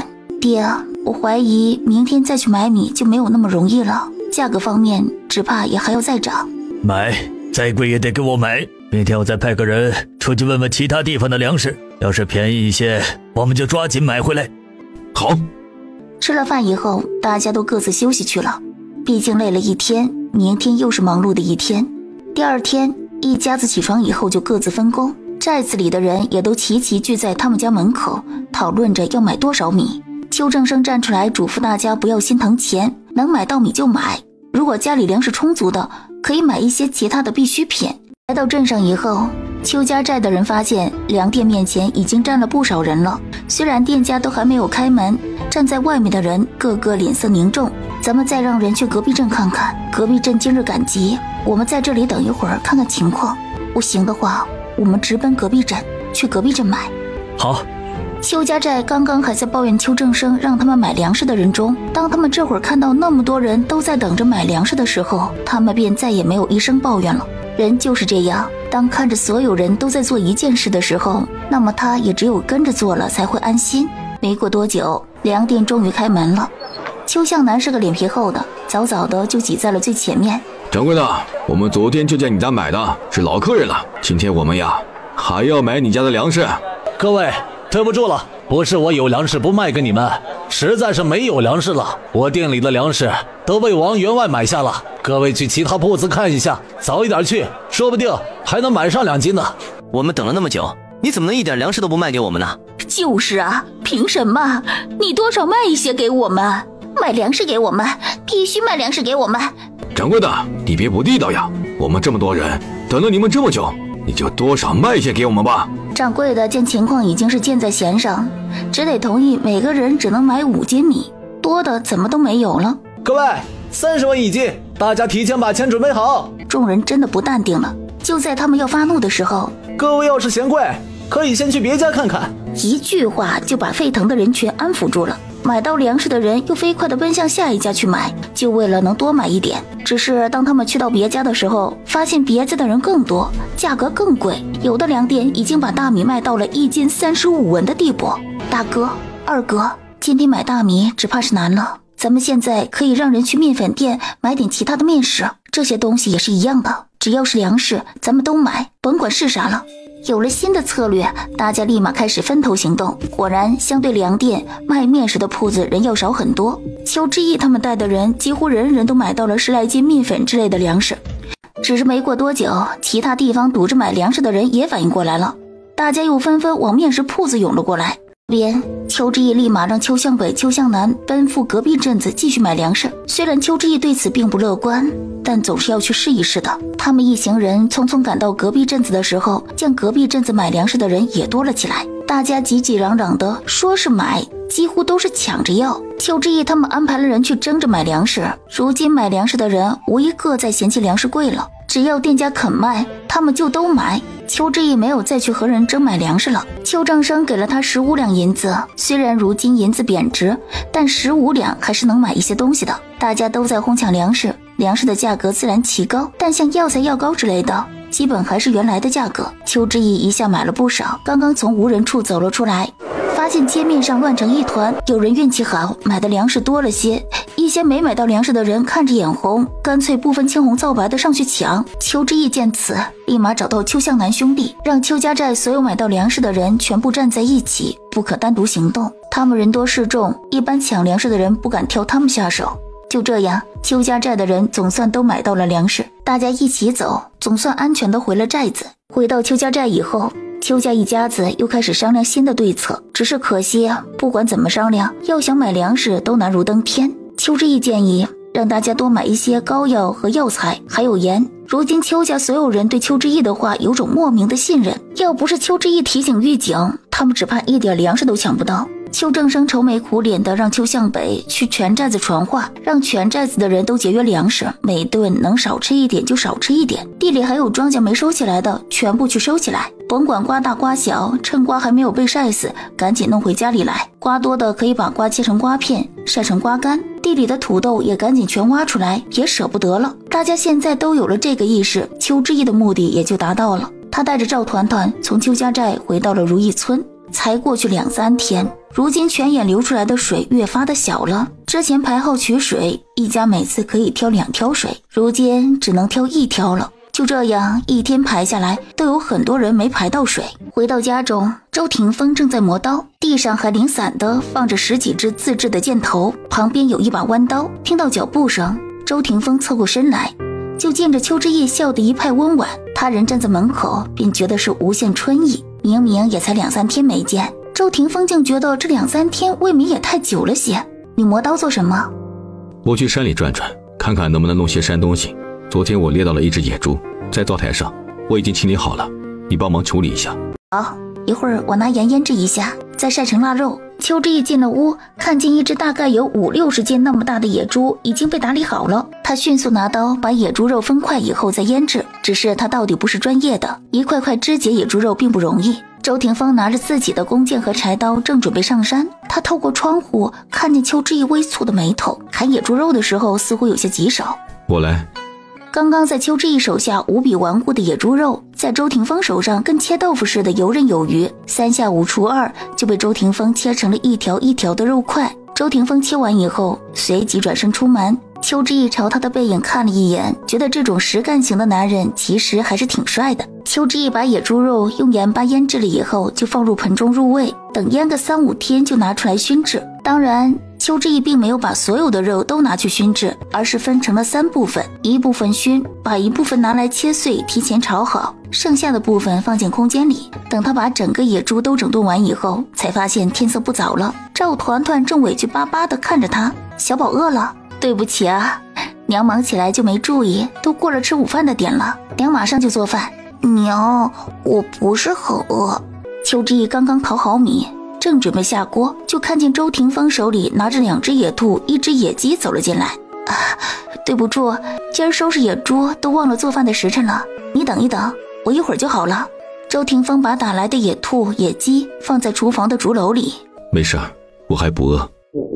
他话音一落，肚子却传来咕咕声，这抬眼却看见周廷芳耳根泛红的走出了厨房，步履还略有些凌乱。邱之义知道上山打猎也不是那么好打的，那全是费力的活，体力消耗得快，肚子自然饿得快。他趁着赵团团和周廷芳不注意，当即从空间拿了一小碗之前煎好的肉渣，然后还取了2块煎饼出来。邱之义又往灶孔里添了2把干柴，火越发的旺了些，把拿出来的2块煎饼放在已经快熟的饭上，蒸了一会儿，他就把2块煎饼拿了出来，一碗放了1块给外面的2个人端了过去。来，先垫垫肚子，饭马上就好了。确实饿极的2个人接过邱之义手里的煎饼开始吃，吃了2口，2人都看着邱之义。怎么了？你们2个看着我干什么？娘，你怎么不吃？赵团团代替周廷芳问出自己的疑惑。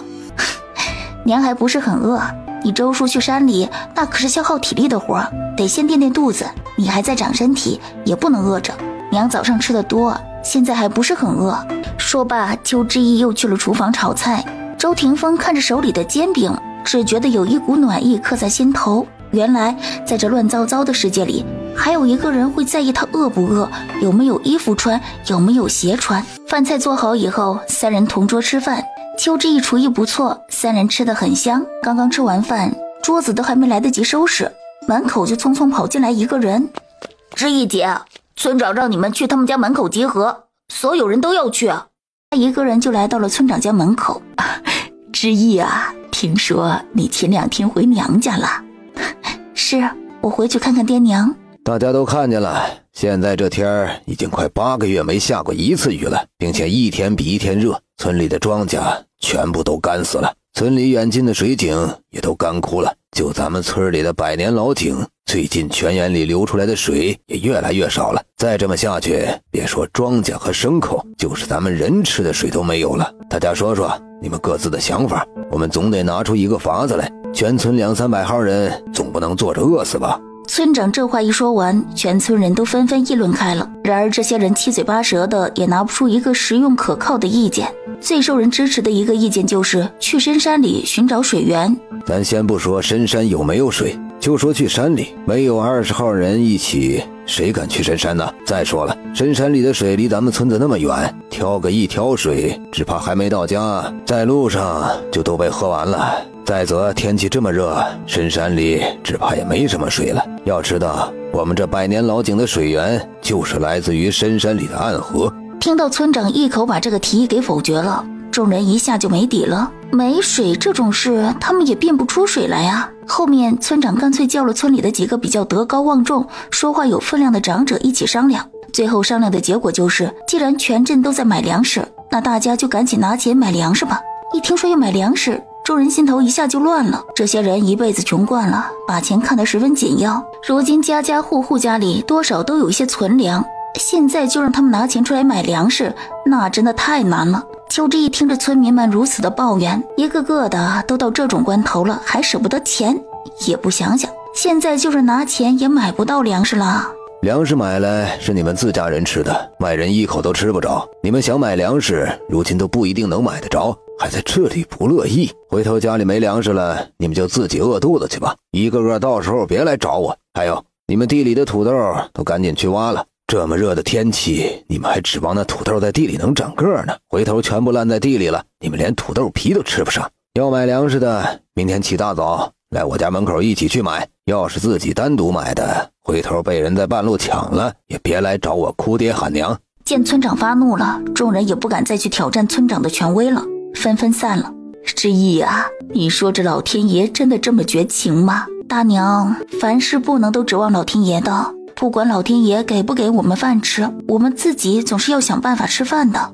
可我地里的土豆长得还不够大呢，现在就去挖，实在是可惜得很。往年的话，怎么都还要再长2个月才能挖的。大娘，天气大了，人不喝水都要被渴死了，那土豆没有水分吸收，肯定会烂在地里的。村长说的对，现在就赶紧去挖吧，回头全烂在地里了，到时候真的什么都没了。这一放心，我明天早上就去挖。黄大哥，你别舍不得，我看这天旱的厉害，你要是不去挖的话，我怕别人会偷着去给你挖的。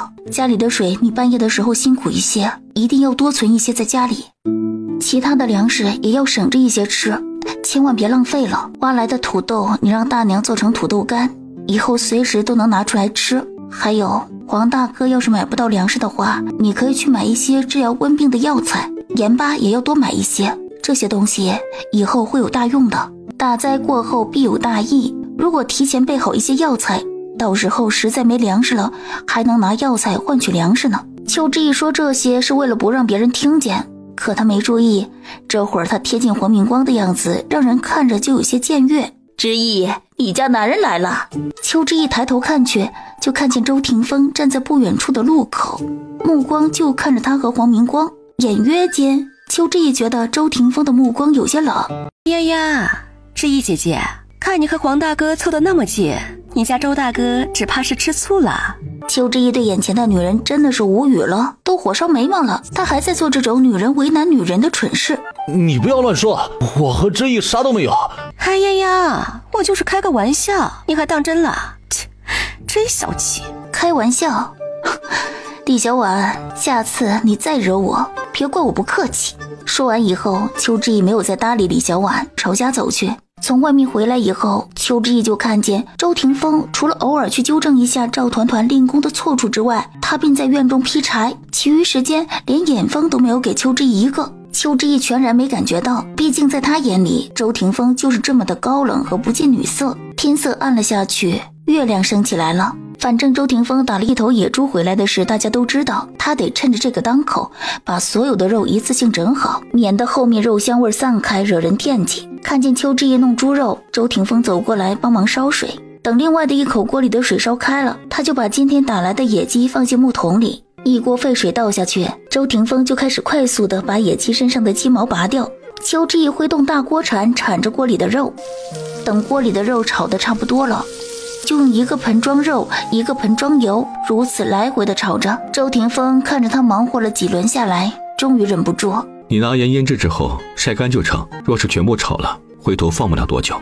话还没说完，他自己就停住了。他来这个家这么久，从来不过问他的事，只是该帮忙的他还是会帮，只要他做到供他一日3餐，那他就会保护他们娘俩的安全。这个你不用操心，我自有办法。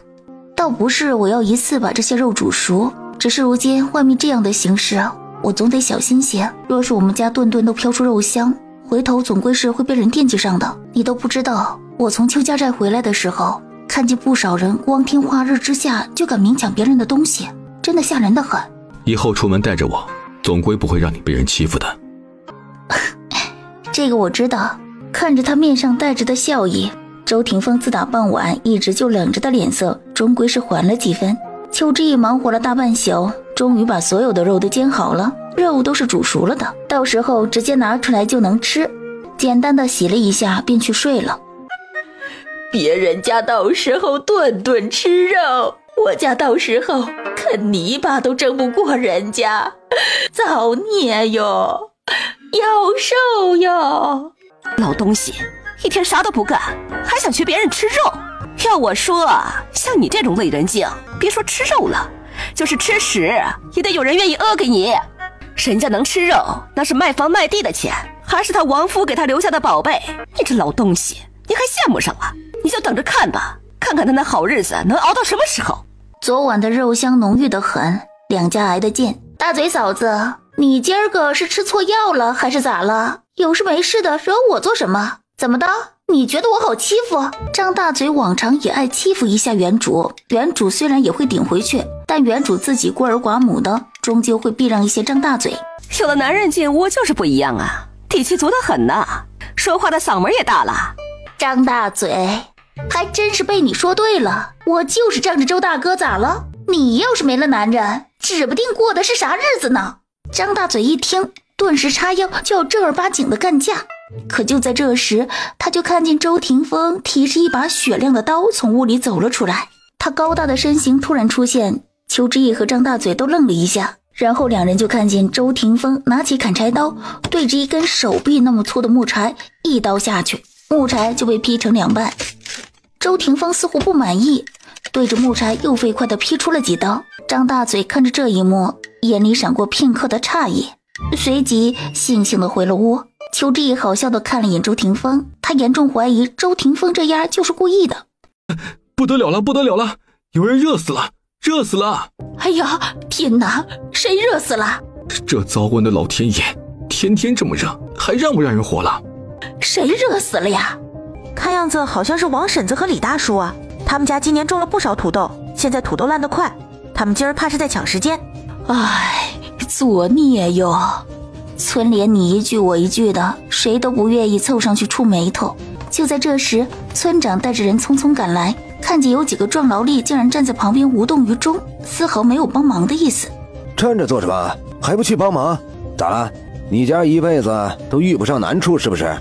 村长这嗓门一吼，旁边站着的人也不敢耽搁，当即跑过去帮忙。周霆锋这时候也走了出去，他二话不说，当即跟着村长一起朝不远处走去。被热过去的人，现在最好的方法就是尽快把人挪到阴凉处透透气，然后再做其他处理。从地里一路过来，最近的一处就是张大嘴的家了。村长准备让人把李大叔放在张大嘴家屋檐下歇一歇，没想到张大嘴嫌晦气，硬是不肯，就是面对村长的威严，他都不肯松口。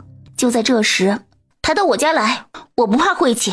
王婶子一路哭着，这会儿听到邱之义这话，似乎都不敢相信自己的耳朵。邱之义是不愿意搭理王婶子的，但李大叔这个人不错，是个厚道人，再加上人命关天，在不伤害自己的情况之下，邱之义觉得能帮一把别人也不是什么大事。大叔抬到了邱之义家屋檐下，村人一窝蜂地围过来，七嘴八舌地议论开了。面对已经没啥反应的李大叔，众人一下也不知该怎么办了。村长，让他们都散开，别围着李大叔了。这会儿李家的人一窝蜂地赶来，个个围着李大叔，哭丧着脸要送李大叔最后一程。村长，你就听我的吧。村长刚要发话，就看见周霆锋已经按邱之义所说的，把围着李大叔的人全部赶开了。你把他的衣服全部剪开，然后他飞速进入厨房，打了冷水，用湿帕子让人擦拭李大叔的身体，一边又跑去厨房弄了一碗淡盐水，让周霆锋给李大叔喂下去。这么操作了半天，原本死去的李大叔这才悠悠转醒。这下可把大家都看呆了。要知道李大叔刚刚可是真的没有了气息的。之义，大叔欠你一条命。大叔，你人好，这是你的福报，你不用感谢我。只是这天太热了，以后还是不要这么热的天出门干活了，毕竟粮食再贵也抵不过人命啊。好，我知道了。刚刚去鬼门关走了一遭，如今他算是看明白了，人死如灯灭，人没了就什么都没有了。职业，你做得好。虽然他和村长不熟，但他知道村长是个公正的人，对这样的人他还是很尊敬的。村长又看向了周霆锋，这小子虽然是外来的，可这人做事踏实，做人干净，哪怕他在村口逗留的时候啥吃的都没有，这小子也不曾去做偷人的勾当，就冲这一点都比村里好多人都强了。这也是他让周霆锋留在这个村子里的原因。就在刚刚李大叔危急的时候，本村的人都避讳着，可周霆锋竟然毫不避讳地背起了李大叔。还有邱之义，人人都觉得让死人进门不吉利，可是这个女子竟然会主动让他们进来，嘱咐了村人几句，正准备离开。村长，你要给我老婆子做主啊！村长一看见钱事啊，这婆子出现总是没好事。到底怎么回事？你好好说。村长，邱之义这个女人肯定是使了什么妖法，提前知道今年会断粮，这才愿意把房子和土地卖给我们的。我们是被她算计了。村长，你可要为我们做主啊！我们现在不要他的土地和房子了，我们只要他把28两银子退给我们就行。村长，邱之义这女人太恶毒了，他肯定是知道今年年岁不合，才故意诓我们买他的破房子和土地的。不然这都2、3年了，他都坚持着不肯卖房卖地，今年怎么就肯卖给我们了？这里面绝对有问题。对，就是这个恶毒的女人算计我们。如今地里的庄稼全死了，家里的存粮可撑不了几个月了。偏生这女人把我们的银子全部骗去了，我们现在想买点粮食都没有银子。村长啊，这女人哪里是想骗钱呐，她这分明是想要我们一家子的命啊！你们这2个杀千刀玩意儿，怎么好赖都让你们说了。全村人都知道，当初是你们逼着我把房子和土地贱卖给你们的，让你们捡着了个大便宜。这会儿你们还赖我，还说我骗你们，你们的心烧不烧得慌啊？哦，对了，我忘了，你们2个本来就是蛇鼠一窝，狼心狗肺的，跟你们提良心，那也得你们有这玩意儿。村长，当初这件事是闹到你跟前来的，是你做主的，他们当初如何逼迫我的，村长你心里清楚。我有没有说谎，大家也是看见的。当初要不是他们欺负我们孤儿寡母，拿他们没法子，我断不会卖房卖地的。谁不知道房子土地是我们农人的命根子啊？再说我们当初可是写了契约的，双方都不得反悔，契约书还在呢。除了村长，村里的人都是做了见证的。你们惊的都成了妖似的，谁算计得过你们呢？我看分明是你们这会儿见今年的年岁不好，想反悔把钱要回去，回头等年岁好了，你们又逼着我把土地和房子再卖给你们。你们这算盘打的，隔壁村都听见了。听见邱之义一下就把他们的意图看清楚了，秦氏开始耍赖了。我不管，今儿个你非得把我的银子还给我不可。你那土地你自己拿回去，我们不稀罕。那土地如今已经是你们的了，你们爱怎么处理就怎么处理，和我没有关系。至于要银子，一是银子都被我花了，二是我凭啥给你们银子？秦氏和张氏见邱之义说的毫无商量的余地，2人越发恼火了。当初是你们要死要活的逼迫人家把土地卖给你们，如今你们又反悔，你们真当这个村子的事儿是你们想怎么拿捏就怎么拿捏的吗？契书文书是你们自己写的，如今就算真是他骗了你们，你们也得认。现在灾难当前，你们要是胆敢多生是非，就别怪我对你们不客气。就是啊，秦嫂子，当初那可是你们自己逼着人把土地卖给你们的，这会儿你们反悔了，非要怪之意，那可不对。就是啊，既然是你们自己的选择，那不管是啥结果，你们都得认了。云海媳妇儿，要我说啊，这事儿就是你们不对。之意嫁来咱们村子也好几年了，他哪里能提前知道今年会断收成？你这事儿说的也太玄乎了。众人七嘴八舌的开始指责起钱氏他们来。钱氏没想到自己本来是来博可怜的，如今竟然被众人围攻。他原本想和人干一架的，但他脑子一转，知道惹了众怒的情况下不能来硬的，只能示弱。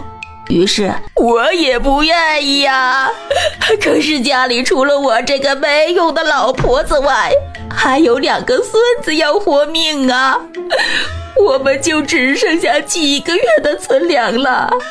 要是没钱买粮食，我们哪里还能活到明年秋收啊？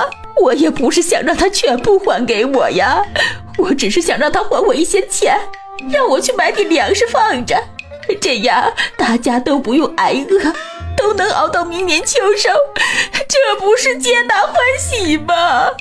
他就知道这2个人迟早是要来闹的，只是没有想到2个人来得这么快。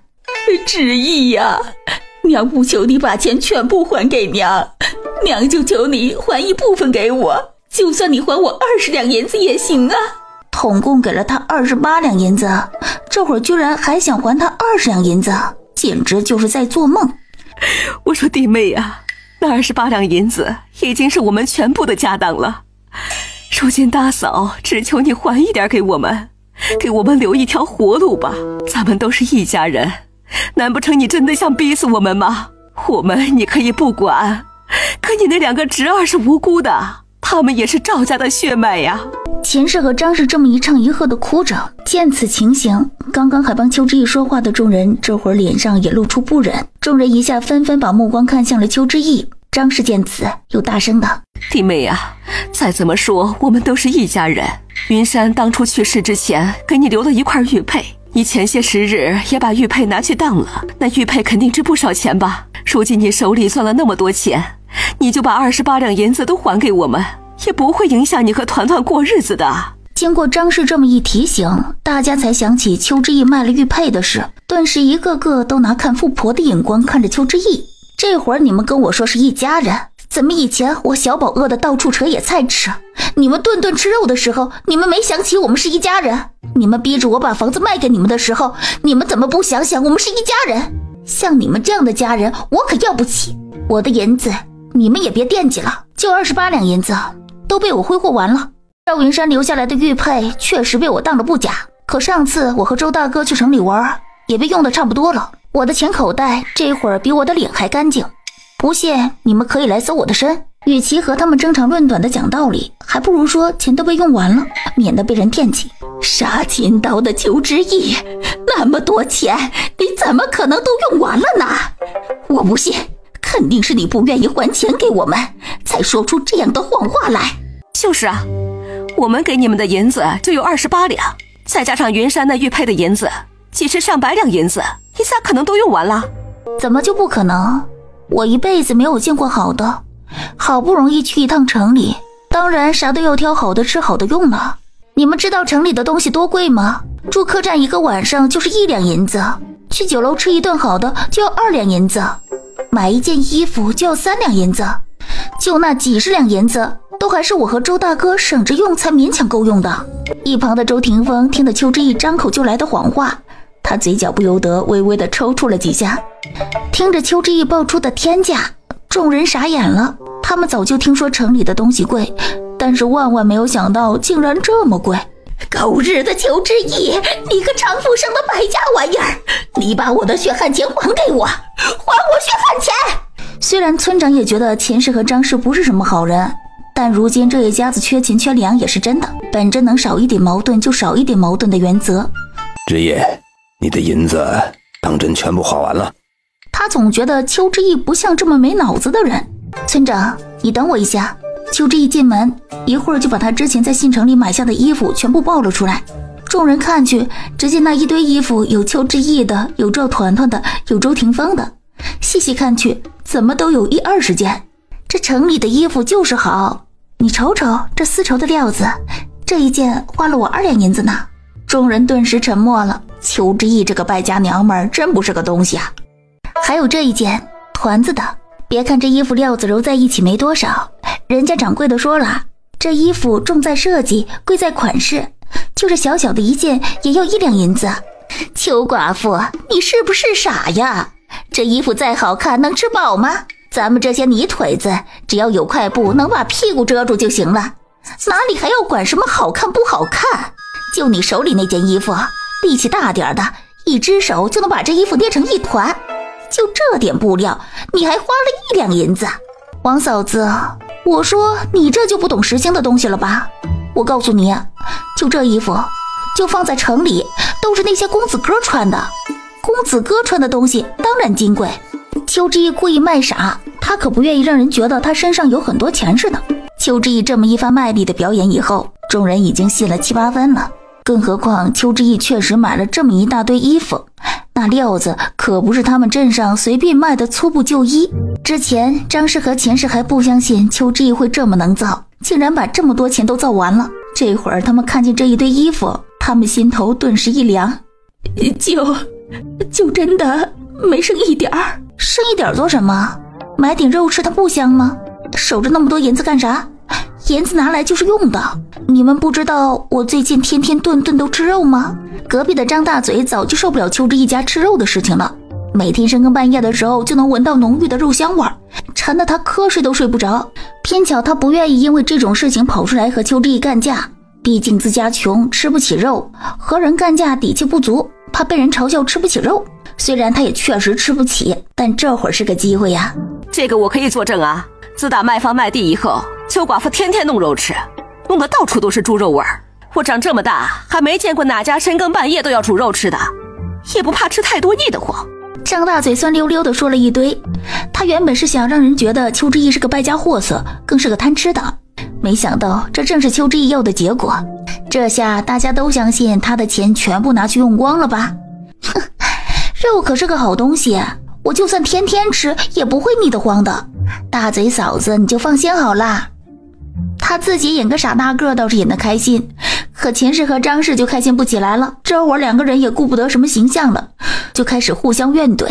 要不是对方当初非要买邱之义的房子和土地，那他们现在也不会穷得买不起粮食。村长被两个人的哭声和骂声吵得头疼，当即让赵云海把两个妇人带回去。等人都走了，看了眼邱之义，你那肉也省着点吃，一顿吃了了，看你下顿吃啥。说罢，村长背着手走了。邱之义心头一疙瘩，难道是自己的表演不到位，被村长看出来了？等人都走了，邱之义清了清有些嘶哑的嗓子，团子，给你娘倒杯茶来，你娘辛苦了。邱之义看向周霆锋，却见男人微微垂着脑袋，嘴角眼眼间却露出一段弯弯的弧度来。邱之义，所以这男人是在笑他的演技吗？吵嚷过后，余下的就是家家户户继续筹备粮食和水。村里的人结伴去镇上买粮食，结果就如邱之义所料的那般，根本不可能买到。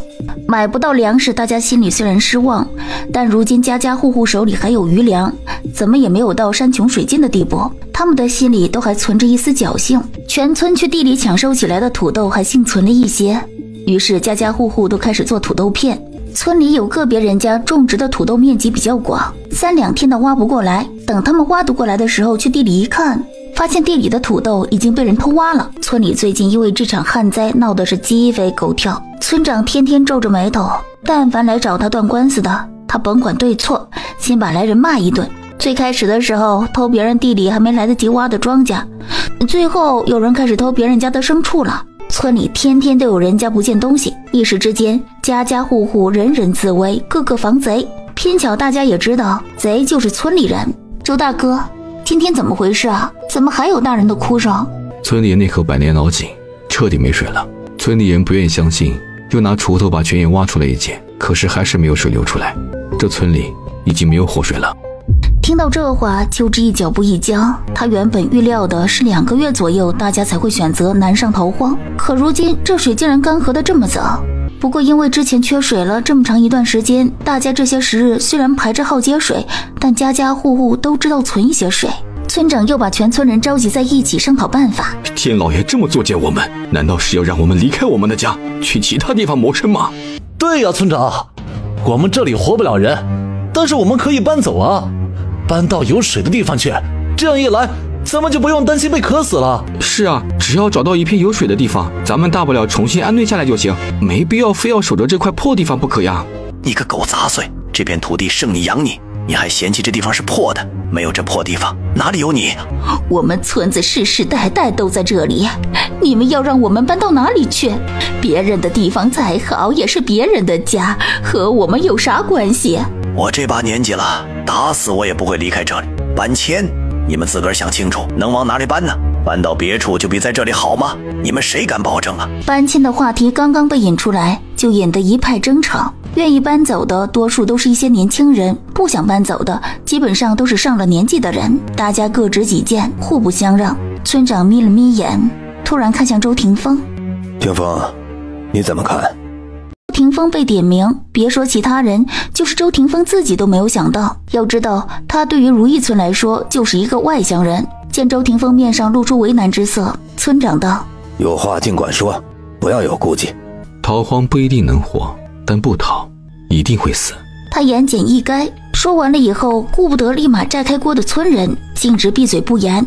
村长沧桑的面上露出凝重之色，这片土地是他们的根，一遇到困难就放弃，那怎么成？村长也处在两难之中，可周霆锋简短的一句话就替他做了选择，人活着才是最重要的。虽然村长有了自己的决断，但是目前这情况还是不宜直接宣布逃荒，得给村民们一些心理准备。等过几天，村里人家里的水越来越少了，又找不到新的水源的时候，到时候不用他说，村人自然会跟着他走。村长没有表态，只是挥挥手让大家回家去清点自家的粮食和水。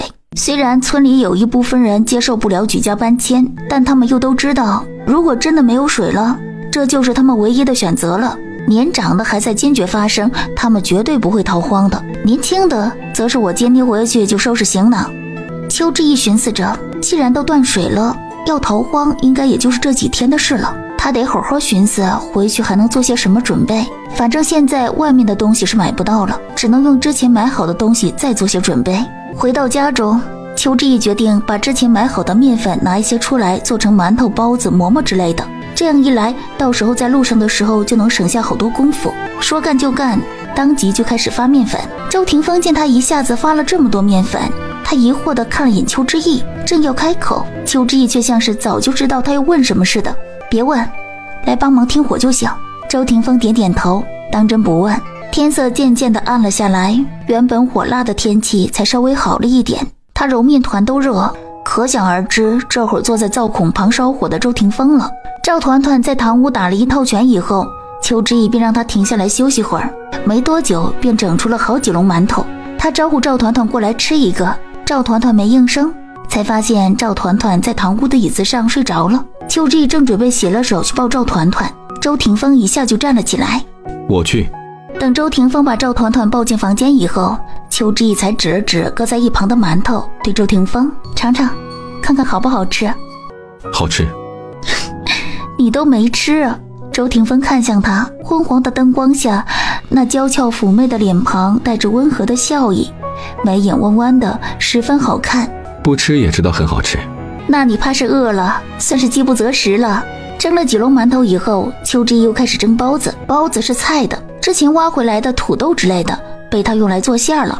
蒸了包子又开始蒸馍馍。邱之义整整忙活到天快亮了，才把几十斤的面粉蒸完，把蒸好的东西全部放在一个大铁锅中。周霆锋收拾好以后就去睡觉了，并未问邱之义这么多的包子馒头该怎么处理。见没人了，邱之义就关上了厨房门，然后连带铁锅一块弄进了空间。他发现空间似乎又大了一些，石缝里滴落下来的水滴也比之前大了不少，看着灵泉水也快满一桶了。邱之义并用其他的空桶重新放在水滴下面，之前他囤好的东西邱之义又过了一道，真是安全感满满。这个空间虽然有种时间静止的感觉，但是邱之义发现之前还热络地存进来的食物，只要一放进空间里便没有了任何的温度。从空间出来以后，邱之义便径直去睡了。等再次醒来的时候，外面就传来周霆锋教赵团团打拳的声音。邱之义揉着眼睛起来，就见周霆锋在给赵团团示范。若是有人这样攻击你，你就用手这么挡回去，记住下盘一定要稳。虽然你力气可能比不上人家，但借用巧劲未必会输。邱之义看着周霆锋，脑子里蓦然出现一个想法：小宝能坚持吗？娘，我可以的。你跟我来一下，我有话想对你说。周霆锋跟着他来到厨房，便听邱之义神秘兮兮的：你看我咋样？这话一出，周霆锋愣了愣，迎上邱之义期盼热切的目光，下一刻他便有些扭捏地移开了视线，耳根也莫名有些泛红。还行。我也觉得还行。周大哥，要不你也教教我一些简单的拳脚功夫吧，我不求多厉害，只要能打赢1、2个人就行。闻言，周霆锋浑身僵了一下。你想要我教你拳脚功夫？可以吗？可以吗？之前他其实是有心想学的，可惜他忙着每天搞粮食，委实是没空，再加上白天晚上的搞粮食，他已经累成狗了，实在也没有这个精力。如今粮食都整得差不多了，他就想学一学。我说过我会保护你的。我知道你会保护我，可是我寻思我也不能一直给你拖后腿啊。再则我自己多学一点，那你也要轻松一点。如果真的要去逃荒，这路上指不定会遇上什么事儿呢，谁又能保证你一直在我身边呢？万一我和你走失了，我是说万一啊，万一我啥也不会，到时候被人欺负了，该怎么办呢？你放心，我不会和你走丢的，不过你要学，我教你就是。谢谢周大哥。周霆锋没搭理他，径直走出厨房。邱之义看着他的背影，莫名觉得周霆锋这会儿的心情不是很好。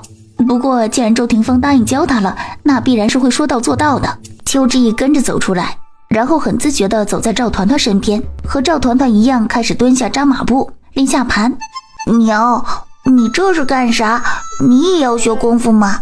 娘现在和你拜在同一个师门之下，我和你在练功的时候也算是同门的师姐弟了。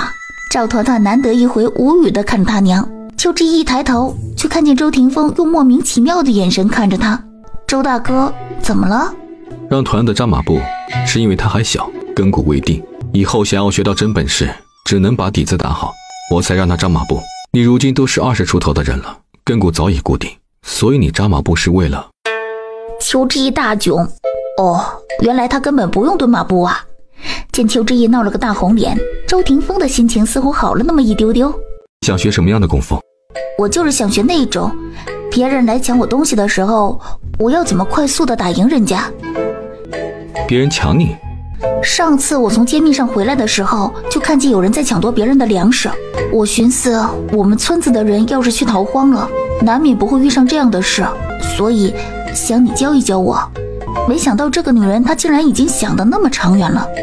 她也没多说，当即开始传授邱之意要如何对待抢夺她的人。虽然传授起经验来容易，但是邱之意真正操作起来并不是那么容易的，毕竟他现在是在和假想敌进行练习，是看不到效果的。邱之意为了取得实效，周大哥，要不你来扮抢夺我粮食的人？好。邱之意自以为掌握了精髓，哼，来，八字还没落，他手里的东西被周霆锋抢过去就算了，人也被周霆锋一把放倒在地上。怎么回事？他的反制动作还没来得及使出来呢，动作没来得及使出来就算了，屁股墩现在还火辣辣的，身上被他手掌推到的地方这会儿跟断了似的生痛。邱之意暗戳戳的想，周霆锋他丫的是不是还会铁砂掌？周霆锋也愣住了，他明明没用啥力道，怎么邱之意就摔地上了？他都已经收住力气了。娘，要不你还是别学了吧，娘，摔疼了吧？确实还挺疼的。周霆锋一听越发有些不安了，要不还是不要学了吧？学？为啥不学？小宝学扎马步还全身酸痛呢，我这么大的一个人不能还比不过一个小孩子吧？不就是摔跤吗？摔了爬起来就是。闻言，周霆锋眼底闪过几分诧异，他倒是没想到看着弱不禁风的女人竟然会有这样的意志。就这样，邱之意在周霆锋手把手的教导之下，也开始熟悉起拳脚功夫来。虽然马上就要逃荒了，这会儿学颇有些临阵磨枪的味道，但学一点算一点吧。村里的人还在纠结到底要不要举家南迁，大多数人都还是选择要随大队伍一起南下逃荒，只是不愿意搬走的都是村里上了年纪的老人。村长再一次召集大家一起商量搬迁的事，结果还是一样的，总是有人不愿意搬走。搬不搬走那是你们自己决定的，我只是提议这么做。要跟我走的，我尽全力保你们；若是不愿意走的，也没人强迫你，命是你自己的。今天就到这里，咱们大家各自回去做决定吧。村长发话的第二天，村里的后山突然烧了起来。大火燃起来以后，火光滔天，让原本炙热的空气又热了几分。村里人看着山上的帘子一片接一片的烧，他们也毫无半点法子，毕竟救火是需要水的，如今他们自己喝的水都没有多少了，哪里还会去管山火？地里的庄稼早就枯死了，放眼望去竟看不到半点绿色。就在村里人还犹豫不决的时候，竟有流民从村里路过，流民们结伴而行，胆子大的流民进来找村民找吃的找喝的，有村民心善，给前来讨要吃食的流民一块馍馍。然而没有想到，不知是谁喊了一声这里有吃的，顿时跟在后面的流民全部都涌了进来，差点把村民家的吃食抢光。幸好村长来得及时，当即叫村里壮实的汉子把10来个流民赶走了，否则后果不堪设想。通过过往流民的消息，原来不只是他们，附近几个州县都抵不住天干地旱，已经开始南下逃荒了。村长见此，当即决定第二天带着村人南下逃荒。听得这个决定，村里人哭哭啼啼的，但都在开始收拾东西准备逃荒了。邱之意正要准备去一趟邱家寨，问问邱家寨的情况，没想到他大哥邱向南就送了一辆马车赶来了。大哥，你怎么来了？爹怕你东西太多，逃荒路上不好走，别让我给你牵一匹马来装东西。爹真好，邱家在邱家寨算是殷实的人家，有牛有马，只是邱家的人也多，要带的东西也多，只怕剩下的牛马拉东西也要紧着点。你们村长前些天就来和爹商量过了，咱们2个地方的人一起走，这样人多一点，路上也安全一些。你先收拾好，明天我们会在官道上集合，然后一起走的。那正好，有你们一路，我也能安心点。邱向南刚要说什么，目光就瞥见了从外面走进来的周霆锋，却见周霆锋只是淡淡的冲他点了点头，算是打过招呼了，随即便走向旁边的屋子了。邱向南见周霆锋这模样，就跟自己家似的，他一下就明白了过来。他瞪着眼，神情难以置信地看着邱之意，他似乎在说：“你又找男人了，大哥，这是我给团团请的拳脚师傅，你知道的，逃荒路上危险重重，多一个人自然要稳妥一些。”见邱向南用一种你觉得我会信吗的表情看着他，大哥，你要相信我，我不是那种见异思迁的女人，我就是觉得他功夫不错，能保护我。不是，主要是能保护团团。你呀，你就没一天是省心的，这事儿啊，以后再跟你算账。对，以后再算。赶紧收拾东西，明天就要出发了。大哥，你放心，我会收拾好的，不会让你操心的。他是看出来了，他家大哥对周霆锋是很不满的，不过这种事他是理解的，人嘛，总有护短的心态，尤其是养女儿的人家，总觉得自家人嫁给别人了，那就是好白菜被猪拱了，怎么都是吃亏的一方。周之意当即拴好马，然后开始收拾东西。虽然他放了不少东西在空间里，但明面上他还是得带上粮食之类的必需品的，不然迟早会被人发现的。他在忙前忙后收拾的时候，周霆锋也没有闲着，他往一个大桶里装满水，然后抱在了马车上。之前邱之意就收拾了一些东西的，所以两个人也没有收拾多久就收拾完了。收拾完了以后，天色也暗了下来。邱之意三人简单吃过饭以后，就等着第二天启程逃荒。这会儿安静下来，算是难得的平静时光。邱之意知道，往后的日子只怕是不会如此安生了。和他们难得的平静不同，旁边的村连没有出发就已经吵翻天了。一夜过去，第二天天蒙蒙亮，村里便敲响了锣。睡梦中的村人纷纷起床，吃点东西垫了肚子以后，所有人便要赶到村口去集合。村里家家户户都用牛车在拉着东西，有的就是简单的做了一个板车在拉。邱之意他们走到村口，等着村长清点人数的时候，就看见葛老四两边的肩膀上挂满了东西，一双手也拿满了东西，就连脖子上都挂着2个包袱。他身后跟着李小婉和他的儿子。虽然李小婉神色仓皇，但在看见邱之意的那一刻，他冲邱之意扬起了下巴。邱之意无语。葛老四大汗淋漓的，看那模样倒是像给李小婉拿的行李。他和葛老四断清楚了以后，葛老四就和李小婉在一起了，看着也是不错的。李小婉没有牛车，还收拾了一大堆东西，葛老四只能把他的东西放在葛家的牛车上。什么玩意儿啊，自家是手断了还是腿断了？咋好手好脚的，不背自己的包袱，还把东西塞我家的牛车上？咋的，想累死我家牛啊？累死了算谁的？杨如花说话的声音超级大，等在村口的村人全部都听见了，一个个都不由看向葛老四和李小婉。李小婉的一张脸顿时羞得老红，却咬着牙没敢吭声。大伯母，小婉的东西也没多少，这多的东西我给她背着就是了。葛老四，一个残花败柳你也这么稀奇，你也真是个贱骨头，专喜欢捡别人的漏是不是？杨如花这话简直就没把葛老四当人看。葛老四眉头一拧，却生生忍住了。李小婉差点就被气哭了。邱之意冷冷地朝杨如花看了过去，正好杨如花也扫了过来，迎上邱之意冷冷的神色。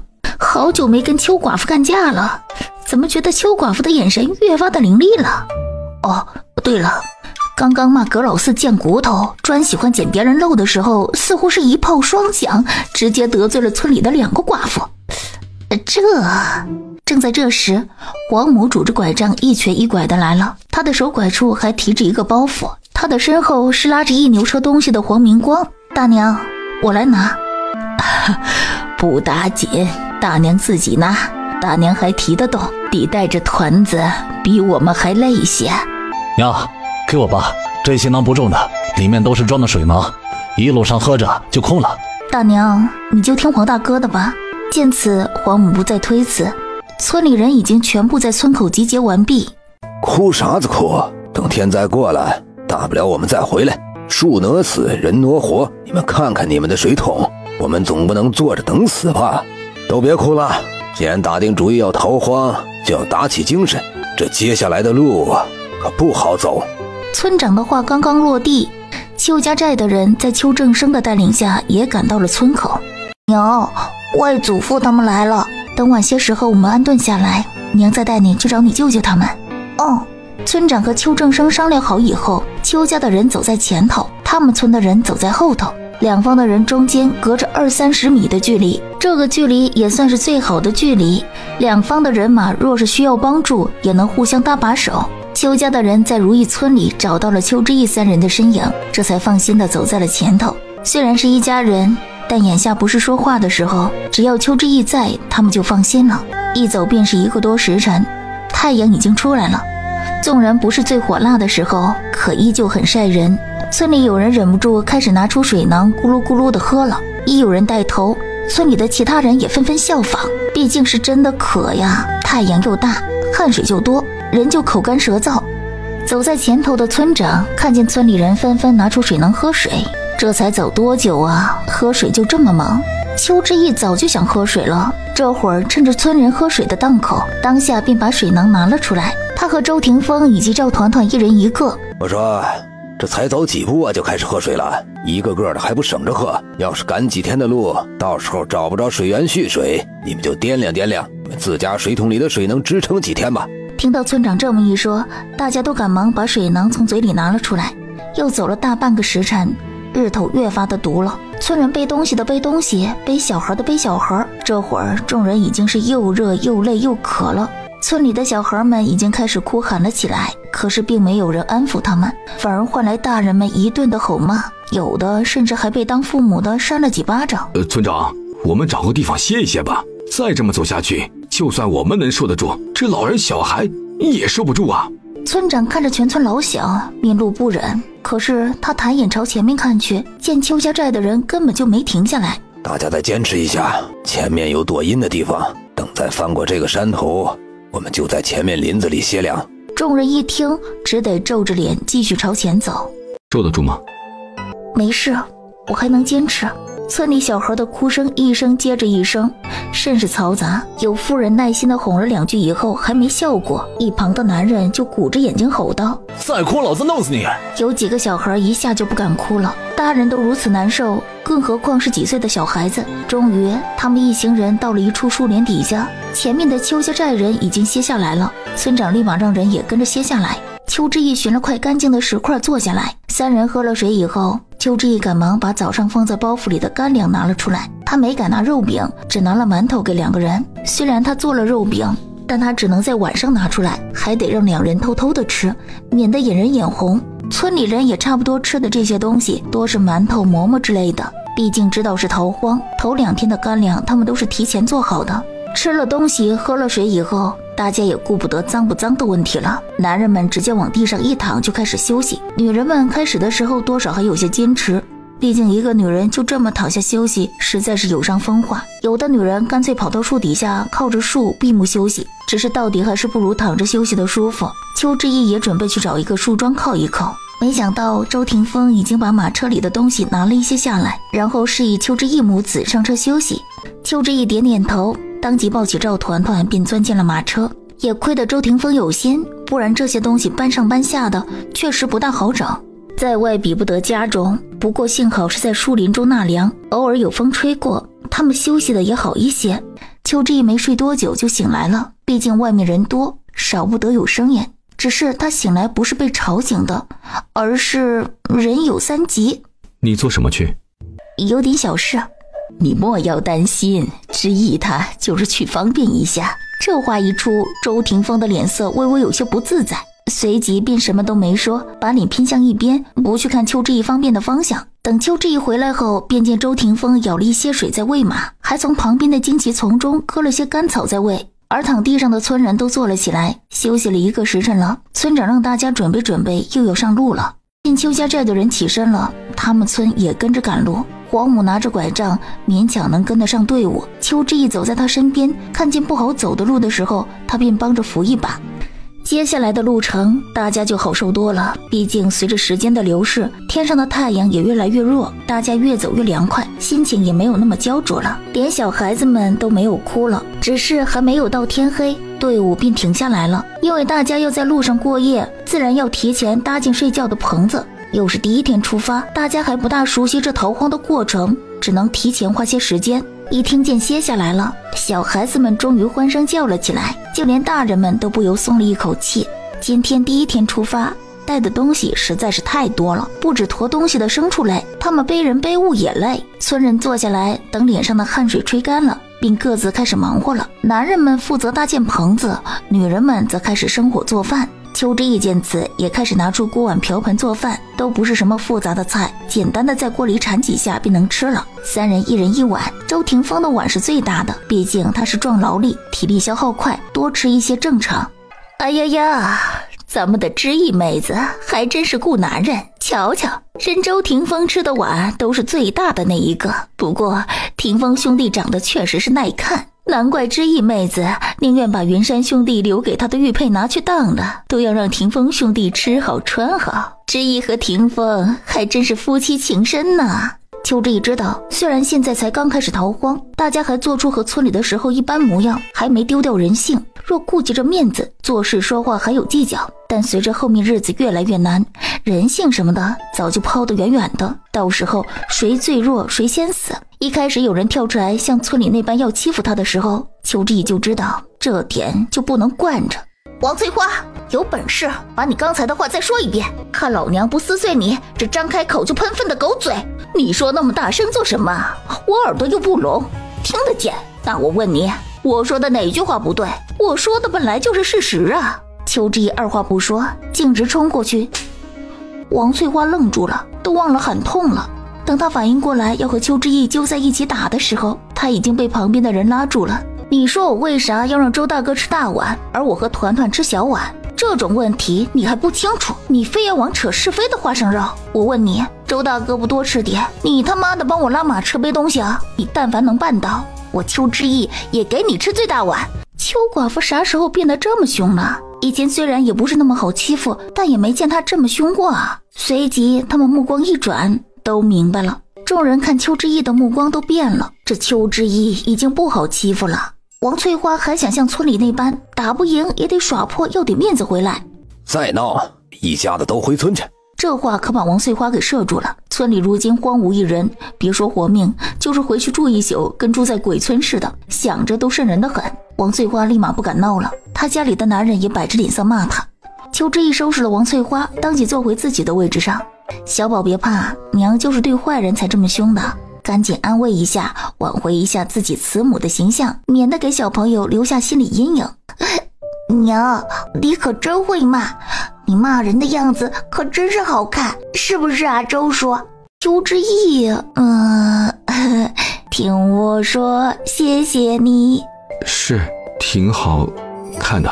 邱之义呀，这夸法大可不必。一段小插曲就这么过去了。三人吃完了以后，周霆锋已经开始用油布搭建棚子了。他和赵团团一个，周霆锋一个。周霆锋和邱之义不是已经是夫妻了吗？两个人不是已经住一屋里去了吗？而且看两人平时相处的样子，似乎感情还很好。看着两个棚子，众人一肚子疑问，难道邱之义他们平时没睡在一起？虽然有人想开口问，但想到邱之义刚刚碾压式战胜王翠花的情形，一个个都生生忍住了心里的八卦。周霆锋做起这些事来确实是一把好手，邱之义很满意。天一暗下来，他就拉着团子进了棚子。可就在这时，他大嫂二嫂找过来了。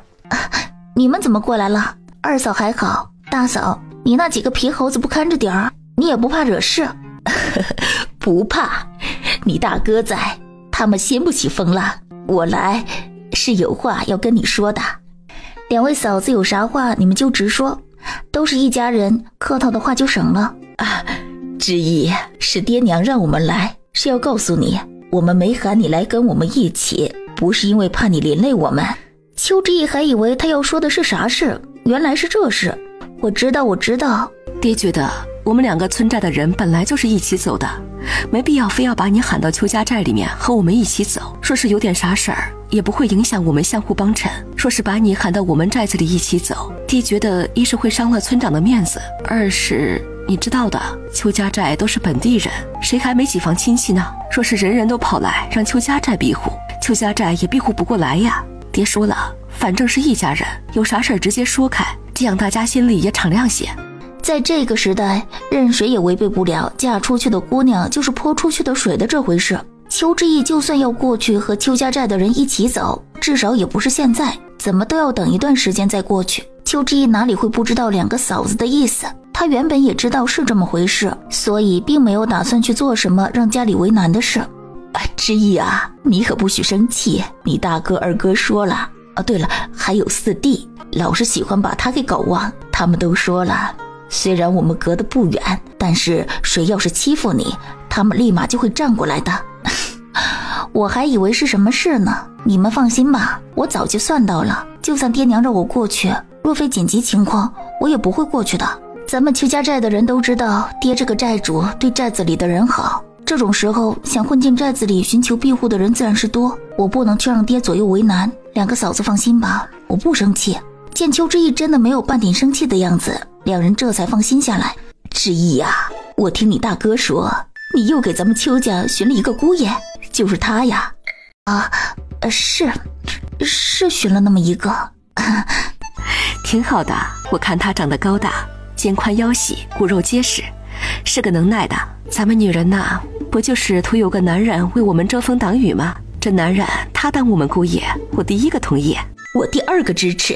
邱志毅在2人不怀好意的目光中红了脸，虽然他是步步为了小命打算，但在感情方面到底还是个青涩的。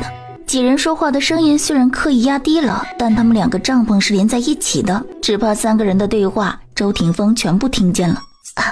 2个嫂嫂，你们今天也走了1天的路了，早点回去睡吧。周大哥的事，等以后安定下来，我再同你们仔细说说。确实需要说清楚，爹听说你又找了一个，就有些不大高兴呢。志毅，你不要太担心，我看新姑爷挺好的，爹见了也一定会喜欢的。至于娘，只要你喜欢，他就满意。希望吧。志毅，你们不是刚在一起没多久吗？怎么帐篷都分开了？2口子不就是图有福同享，有难同当，晚上一起睡觉的吗？我们的帐篷分开是因为搭棚子的油布尺度有些小，要是3个人硬要睡在一起，那实在是有点窄小。志毅，那你们俩那啥，这逃荒不知道要啥时候才结束呢？你这看得着摸不着，不是白缠人吗？姑爷可真可怜。邱志毅实话了，这逃荒呢，你们俩当现在是旅游吗？成了亲的人也太可怕了些。邱志毅生怕2个人又要给他打开新世界的大门，他赶忙把2个人轰出了帐篷。2个嫂子戏谑地看着他，最后凑在一起笑呵呵地回去了。邱志毅目送2人走远，一回头就看见周霆锋站在帐篷前，他吓了一跳。你都听见了？几乎都听到了，你的娘家人对我挺满意。莫听他们2个胡说，你也早点睡。团子呢？他在我这里睡着了。周霆锋弯腰进帐篷里，一下就把赵团团抱了过来。原本以为这天晚上就这么过去了，周之毅正睡得香，却没有想到夜色中却传来一个女人的尖叫声。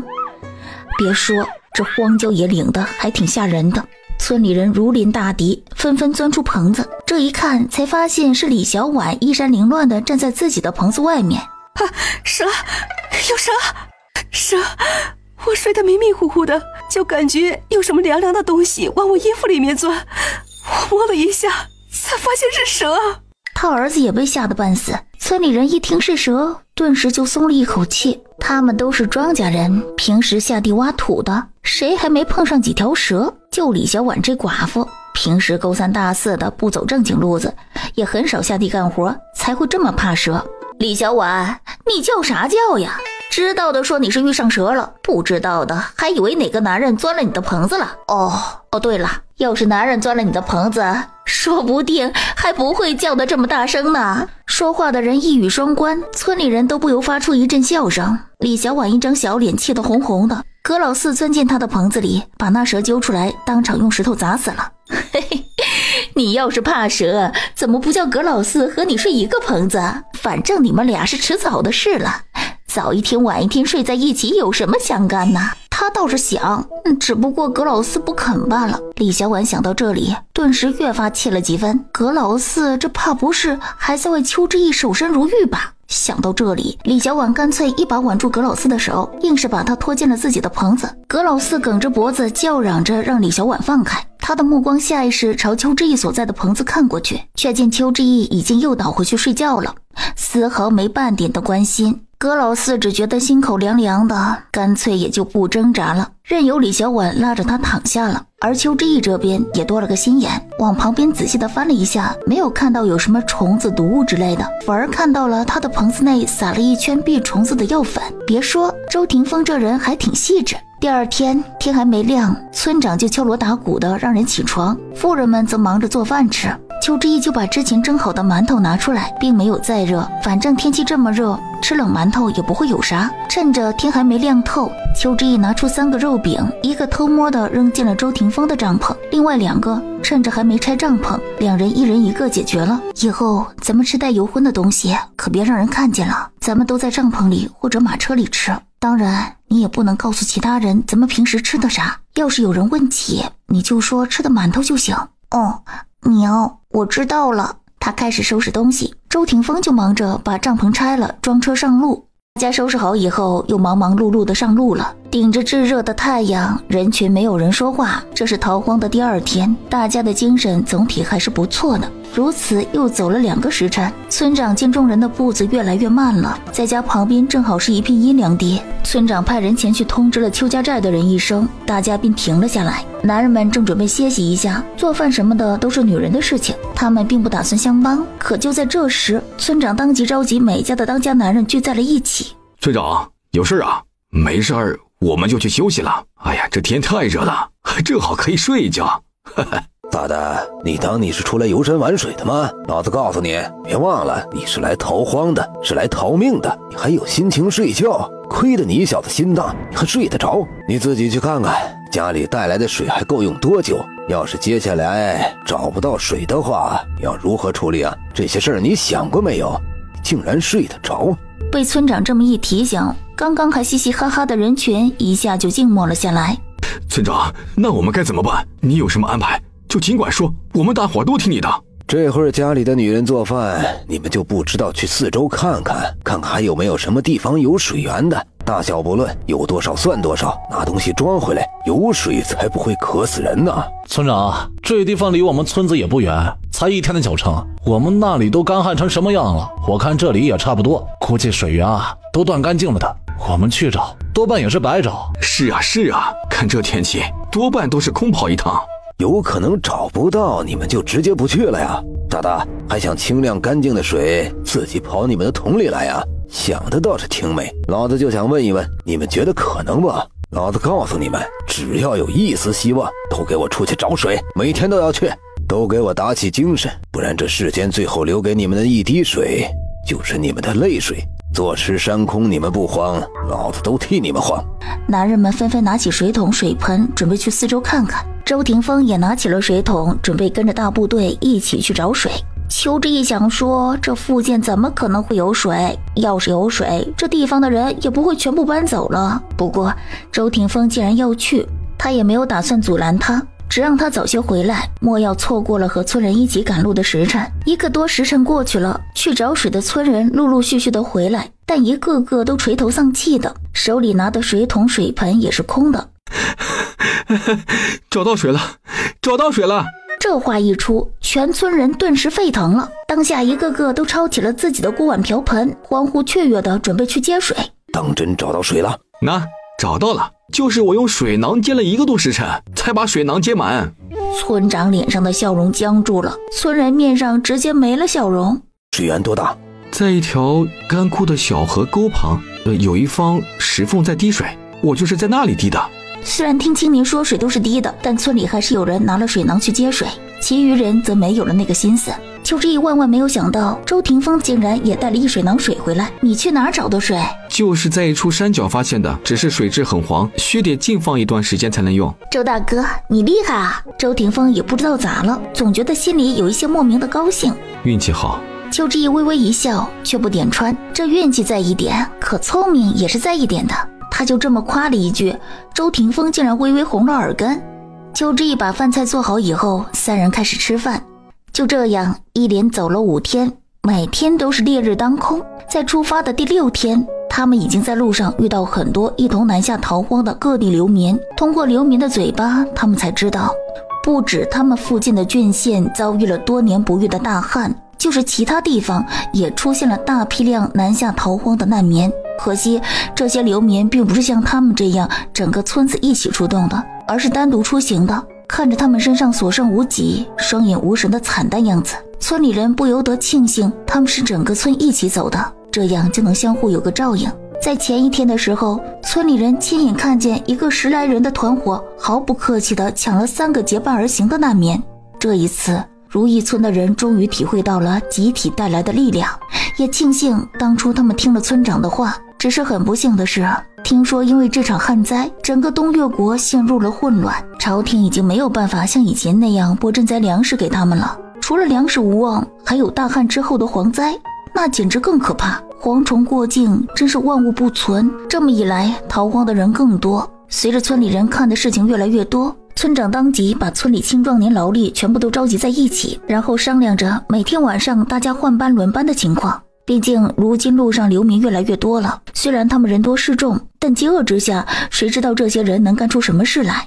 如意村在严密的人员巡逻之下，一切还算是顺利。这天，全村人刚刚埋灶做饭，就有一股流民路过，闻到饭菜的香味儿，10几个流民一下就走不动路了。这10多个人中，竟然还有一个女人带着一个几个月的孩子，孩子奄奄一息，已经没有发出声响了。如意村的人，吃饭快的人家已经吃完了，吃饭慢的几家还有一点残羹冷炙没有吃完。那女流民一下就忍不住了，冲着如意村的人就跑了过来。村里的壮劳力们想去拦，却到底还是慢了一些。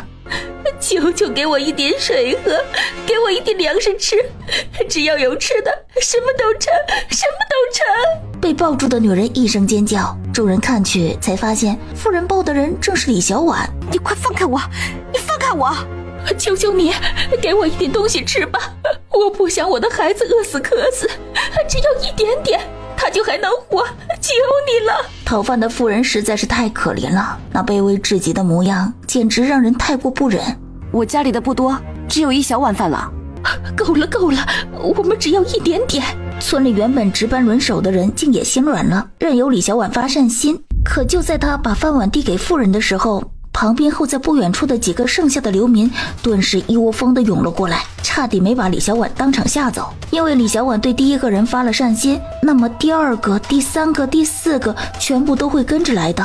幸好村长阻拦得及时，才把那10来个流民打跑。你们要让老子说多少遍呢？老子口水都说干了，你们竟然不听，流民你们也敢接近？咋的？你们要当好人呢？你当好人是可以，你是准备拿命当好人吗？我就问你们，谁做得到？谁要是能拿命出去当好人，老子也不拦着你，你们只管去，别在我的村里搞事情。你接济一个，那第2个你要怎么办呢？你都拿了第1个了，为啥不拿给第2个？第2个会想得通吗？你们全都给老子说清楚，今天说不清楚的都给我滚出如意村。听到村长这么说，大家都知道事情的严重性，